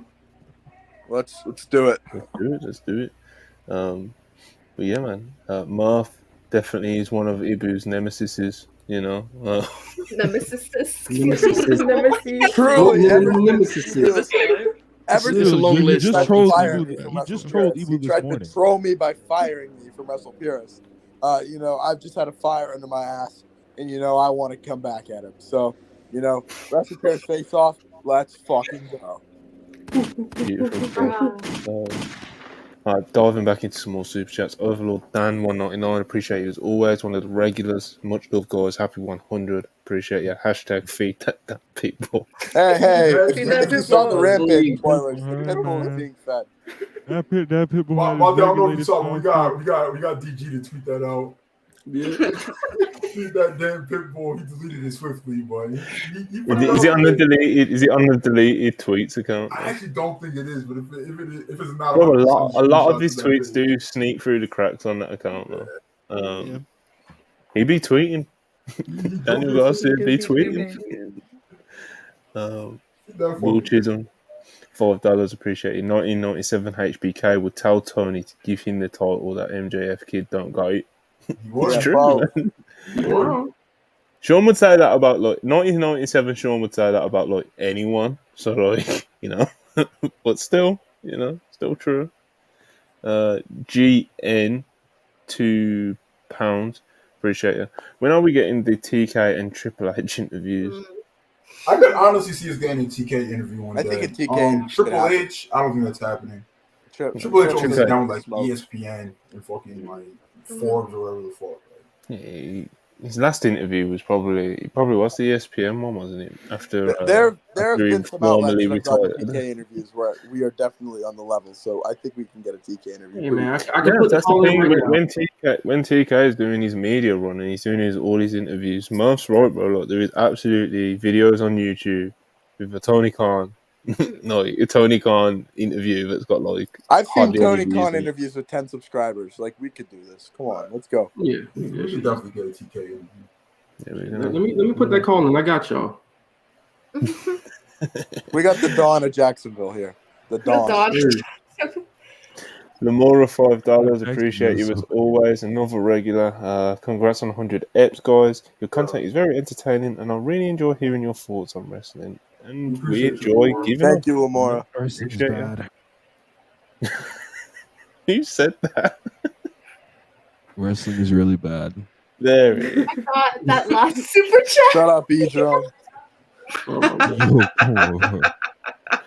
Chris Alvarez, 999. I appreciate you very much. A distant member of the WrestlePurists family, distant relative, 999. Appreciate you. Congrats on 100 from the LNG Dojo. Appreciate Shout that, out, brother. Shout out. Thumbs up from Joe Hall, but Glick Foley, $4.99. Appreciate it. WrestlePurists notable moment. Ibu discovering the existence of AR Fox's old Oh tape. man, that was so bad. This is terrible. No, but you also remember? You remember Parker's giving Parker went and did some scouting on those tapes. Parker just kept asking for the link. I remember that link. Parker went and did some scouting. Parker was in a funny. That space is. Parker was in a funny era, Did Parker drop by? Because I tried. Nah, he didn't. I tried to get him to. He's a little too busy. No. He also said, and Ibu suspecting that Omega is asexual. That was on a space. Ibu had a weird episode that night. No, that was on a space. He had a pretty weird one tonight, to be fair. Yeah. It happens. Oh, you working or you shooting, brother? What's going on? Amar Starwin, $10. Appreciate it. Dang, y'all are deep in here like a wrestling faction. Absolutely. Congrats on the milestone. Thanks for the laughs and the fun vibes. Y'all are 7 stars, I think that is. Appreciate Amar, one of our regulars as well. Massively appreciate your support, brother. Will Chisholm again, appreciate your $4. Michael Cole get real nasty when he name dropped Io Shirai's sister and name dropped Stardom. Hey man, he's a wrestle purist. He's a mark. Cool. Phantom FTW, £2. Appreciate it. Ao's burial of Punk after Mock squashed in flame emoji, flame emoji, flame emoji. Good times, bro. I forgot about that rant, actually. Good times. Yeah. Oh, what a bum Punk is. Peak Hero Chris, $2. WrestlePurists gang or don't bang. Appreciate you, brother. Appreciate you. Bam, $5. Appreciate it. AO is so beautiful that if he showed his face, would break the world. I think I've been a day one because I remember Joe tweeting about the website. Yeah, man. Oh God. Yeah, I remember get paid for that, right? I remember dropping the website and just thinking I don't know where we was going with the website, but the first day we had I had the Kingston feature ready to go. It was like our first collaboration. someone said earlier that I'd kind of been carrying. I mean, I didn't say that, but it's interesting. You look back at history, right? Bam. We've all benefited from Bam, folks. And every time you do that, remember where it started, folks. That's what I'm saying, My Wi-Fi pulled the Chris, but hey, Bam, many people are saying that first sentence you put out there. Many people are saying this. I'm not gonna confirm Second one too. Rumors, but second one too. You know what? AO on camera would be like, the scene in the SpongeBob movie where the king takes off his crown and they're all like, "Hold, All right, chill. Not too much of my Niger nigga, bro. Not too much. We silence women around here. Chuck, Alexia, that's crazy. Y'all could be next in this second. All right, let's not get too cute up here. Oh yeah, Richard. No, we already read that one. I had to skip ahead. I didn't put a chat up. Oh, did I? Tiger Style Pro, absolutely a member of the family. Much love to Tiger Style Pro, one of the best around. $1.99. Shout out WrestlePurists. Shout out to you as well, sir. Good stuff. We love Tiger Style. Go watch his videos and shit and anything else that he puts out. Margaret Thatcher, $1.99. My lovely Joseph, congratulations on the pod, my dear. I've been up like 24 hours. I'm trying to enjoy myself. This Pepsi Max is running low over here. We're winding down. Can't we all just enjoy ourselves without Margaret Thatcher being brought up in the conversation? Joe, the Iron Nephew Holbert. Many people are saying this. The Iron Nephew's crap. I have no fight back left, man. I haven't had shit save like an hour. I'm just soaking it up at this point. Here's what it is. God bless. The Pro Wrestling Podcast, member of the fam as well. Just says poop with $10. Say what you want for $10. True. Little Smoke, $1.99. Appreciate you very much. I'm here to show the world. I ain't got my singing voice on tonight. Part of the Drone Division. This sicko was actually hosting Dolph Ziggler watch along last night. What a beast! Where they showed all Dolph Ziggler's greatest hits. So if you want to know how we still haven't had him on tonight too. We haven't had Edge Night. Look, Edge Night. We ain't never having Tana night. I know that. Edge Night and Tana night. No Tana night. Yeah, man. I updated the Discord link as well. So if you've been trying to get into it recently and you've been getting the Dud link that's been in the YouTube video descriptions, I have updated it on this video. So hopefully going forward, it'll all be the updated link as long as I don't forget. Anjan PN, $5. Appreciate you. Another one of our regulars. Appreciate it very much. Courtesy of the Elite Merchant, WrestlePurists. Hashtag WrestlePurists100. Appreciate you very much. Thank you, he's a very loyal member of the Dumb Guy Live community. Shout out to Big Elite Merchant. Yeah. Will Chisholm, $5.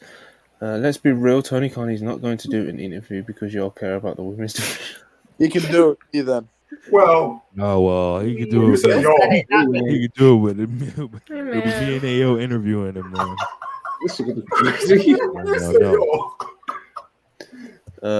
Andrew, $1.99. The Matrix is trying to take away my dumb guys. Many have said this. XQC $1.99. Congrats on 100. Keep up the. I don't know. The joke is that XQC talks fast. So you can't understand. He talks like this and you're you can't understand what he says.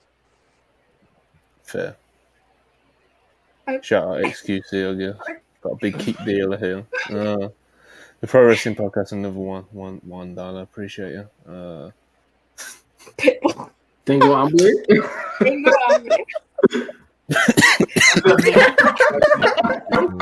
I'm hungry.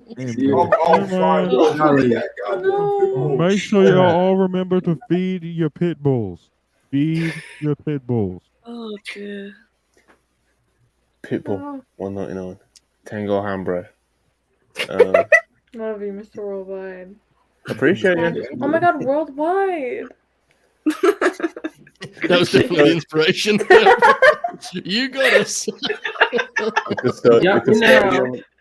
The As the custodian Lord Brian keeps Pillman expanding. Jr. Custodian Brian Pillman Jr. 199. Appreciate you. Congrats on 100. Thank you very much. Love you guys. Cap me Tuesday night. We will. We will not. I'm locked in for Brian Pillman Jr. segments. No. You got Shit, bro. I'm locked in for Tap Pillman Jr. in. segments. Pro Wrestling Podcast, $5. I've been trying to get in contact with you about your card extended warranty. Appreciate it. We'll get back to you. Ken Chang, 199. Appreciate you. Marv, can you sing, please? Really? Do I have to do this again? Sing the LA Night theme. Nah, I mean, you can do what you can do whatever you want. Okay, I got this. Compa, que le parece su amor? Turn that shit up. Me gusta Yeah. pa mi bella. Ella sabe si está buena. Okay, let's sing. Shout out There Peso you go. Pluma. Listen, that's it. You got a good price for singing, $199. You know, I'll do anything for $199. Let's be real. Yo, what is that? Yo, Right. you say you got some scratch for a little Not change? even, not even Come on, bro. $2. Just $1.99. I'm at this point. I'm a college kid. I'll do anything for money. What does that mean? Yo, Huncho, $9.99. Spiteful. That Hangman Page contract gonna age like Chandler Parsons. Scam TK for the bag and turned into a jobber.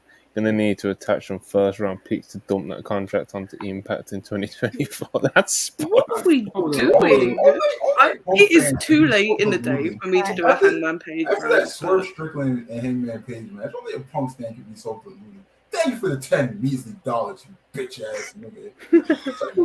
Appreciate the $10. I don't know, man. He might. Shut the fuck up. Whoa. Alright, don't even start. Don't do it. Really? Yo, the Bears. Actually, you know what? Man, Yo, Hangman's on a nigga, journey. got home with you. Yo, the Bears got in the Commander's stomach right now. It's Word? so crazy. Yeah, the What's Bears going? is slow strokes. It's getting nasty. Oh my god. Left hand up. Alright, has anyone got any? It's episode 100. We're never gonna have episode 100 again. This is a moment in time. Does anyone have anything that they want to get off the chest before we get out of it? Whose game is it? Oh, hey, nice. Yeah. I was driving home from work today. I know if I had a podcast in me, brother. I was like, I gotta make this fucking town. And I'm glad I did. It was a lot of fun. Yep. I appreciate the community. Appreciate my co-hosts. Appreciate Monty for having a vision and knowing that, you know, there was room in the wrestling space for new guys to pop up and do something meaningful, make an impact in whatever way we do, good or bad, you decide. But we have made an impact. So I appreciate all of you. We have a what? It's beautiful stuff, you know. But yeah, no, very much like I was just saying. So when starting WrestlePurists, it was very much like there is definitely space to do something a bit different than what's going on. Like I was looking around, and it's like, and I absolutely do appreciate like what the other outlets like, whether that's Fightful, whether that's F4W, whether that's Wrestling Inc., whether that's whoever. Do you know what I mean? But that kind of, the wrestling podcast that you expect to see, where it's like, it's kind of like this. A lot of the people kind of look the same, and the takes are very. I don't know. It's all very. I don't know how to explain it, But all I know is that I wanted to do something a bit different. I wanted to put a bit more light on people from the spaces, whether that was AO, Rob, Chris, and many of the other people that I met through spaces and brought onto podcasts. And there's been other people as well, like Joe Hulbert, and I literally used to watch some of his shows and stuff like that. But yeah, like trying to bring together and make a website and a platform that I myself would actually enjoy if I wasn't a part of it. And I genuinely think I do that. Obviously I'm biased. But I genuinely do think if I wasn't a part of this, like I would be really excited about what I'm seeing going on outside of it, So I'm happy with it. I'm happy with where we're at right now. Right. We keep plucking away, We're getting more subscribers. We're trying to do more videos. We just got the MJF interview, which obviously was like huge for us. It's our most viewed video by far. We're gonna try to do more interviews.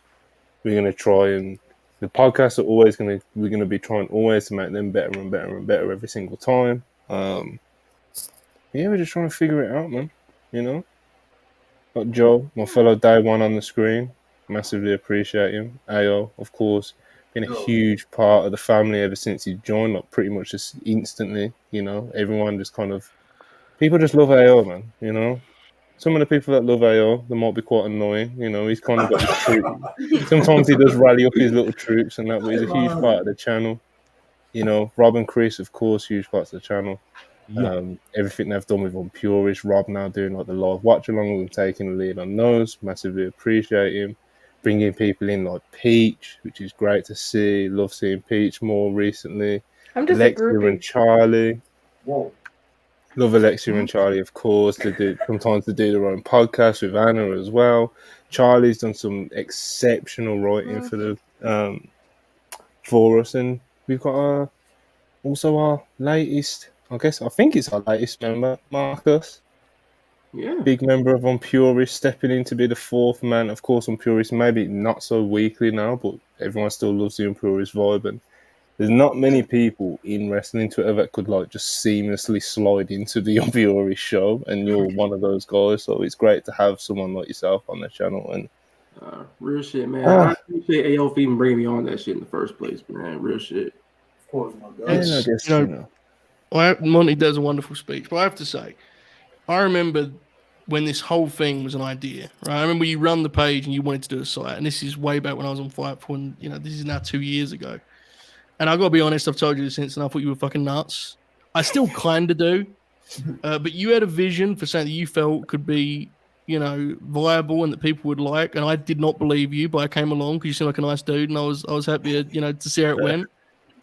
And it has allowed me some great opportunities, sincerely. That some of the stuff that I got to do this year, in particular, those video essays, which I absolutely am not equipped to do in any which way, but you give me the weaponry to do that, and we did some cool shit with that. I'm really thankful for it.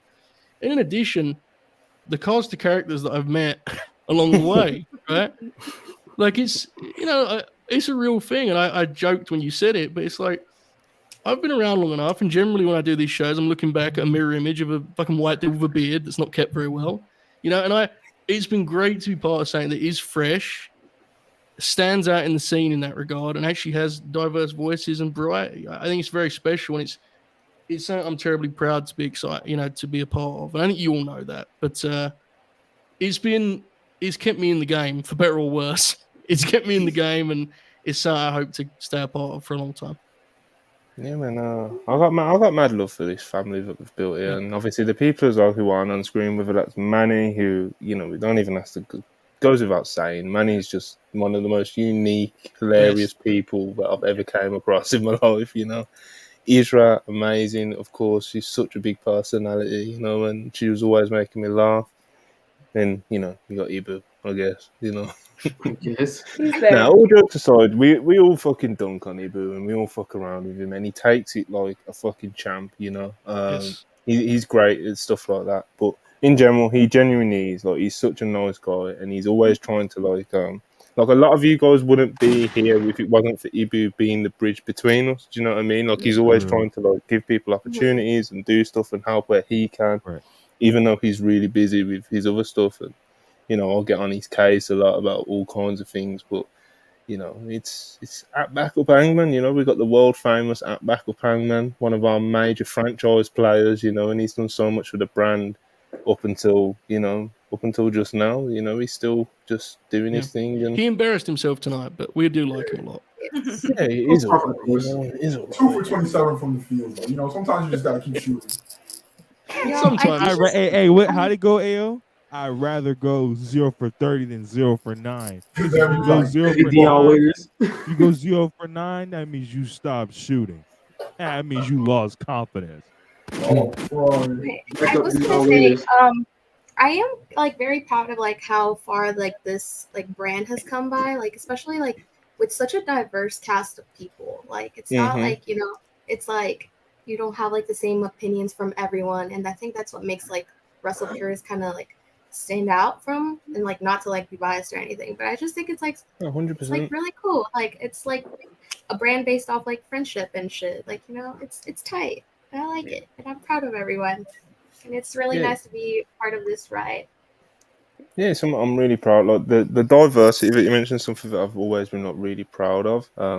Which is, I guess, kind of like a happy accident. Like obviously starting this, like being, black myself. Like I did want to platform more black creators in the wrestling space because we all know there isn't enough of them.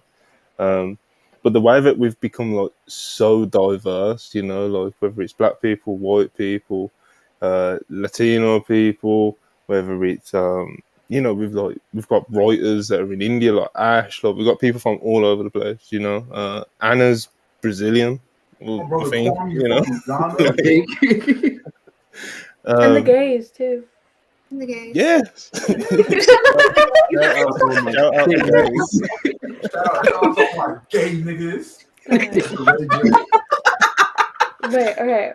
Can I say I feel like I have a really unique perspective on this because like I came up as kind of like a chat dweller, and then I sort of like made my way into like. God, I'm kind of involved. Not really. I'm not important to this at all. What happened. Peach tricked Rob into a relationship so she could join WrestlePurists. That's not true. Trap the young black man. That's crazy. That's not true. That's not true. That's not true. Anyway, but see, now I forgot what I was gonna say. Okay, no, I just want to say that like, what y'all do, like, someone before like said like you like revolutionized like the wrestling fandom, and y'all kind of like brush it off, but like, no, like y'all seriously did. Like, this is literally something that like cannot be replicated, and is people are now attempting to replicate, and it's not working. It's pretty funny. Yeah, so I don't know. You know who you are, nigga. It's just really special, and I think you guys should be less humble about it because, like, this will never happen again. Yeah. So yeah, that's what I wanted to say. I'm being really sappy on this, but I really am like grateful for like everything about this. That's it. This is our time to be sappy. We're in the third hour. We're closing down. We can say like, I've just put over backup Hangman. I hope he never sees it. I don't think he will. God bless. He's not going to come back and listen to this as well. Anyone else want to shout out? Anna, of course. As I mentioned, she was part of like some of the earlier ones, and Anna's always been such a great like hit whenever she comes on the podcast. She's actually like genuinely really insightful and stuff, and with her being such a huge Joshi fan as well, like it gives a really cool perspective like on that sort of stuff whenever we get the chance to talk with her. And of course, the Don't Go Live crew, Murph just passed through. It was really great to see him. It's always great to hear from him. Parker, genuinely like one of my favourite people I've came across on wrestling Twitter. Love Parker to bits. And Jamie, Ayo's mentioned it, Joe's mentioned it on this podcast as well, but Jamie is very much like a very strong backbone of what we do at WrestlePurists. There's definitely been times throughout this past couple of years where I don't know if like the website would be anywhere near where it is now if it wasn't for like people like Jamie and Lewis as well, who's like one of our other main writers, and everyone else who's chipped in with the reviews, the coverage, everything else in between.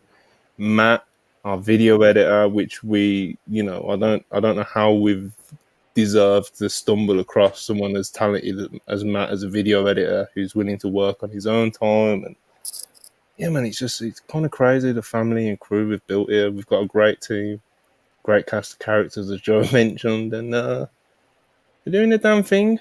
We've got a couple more super chats, so I can't tie the podcast stuff on that nice little bow, but definitely worth it because Bam has dropped another 50 on us. Bam has dropped another 50. He's going crazy. We love Bam. Can we get the Unpurist boys sing Playing with the Boys song by Kenny Loggins? Hey, man. You know what? I'm going to Saturday night, Bam. I got you. I don't have it in me, bro. I worked like 9 hours. Well, like not hour 3 of the podcast. I got it in me tonight. But Saturday night, Collision / Fastlane watch along. I got you.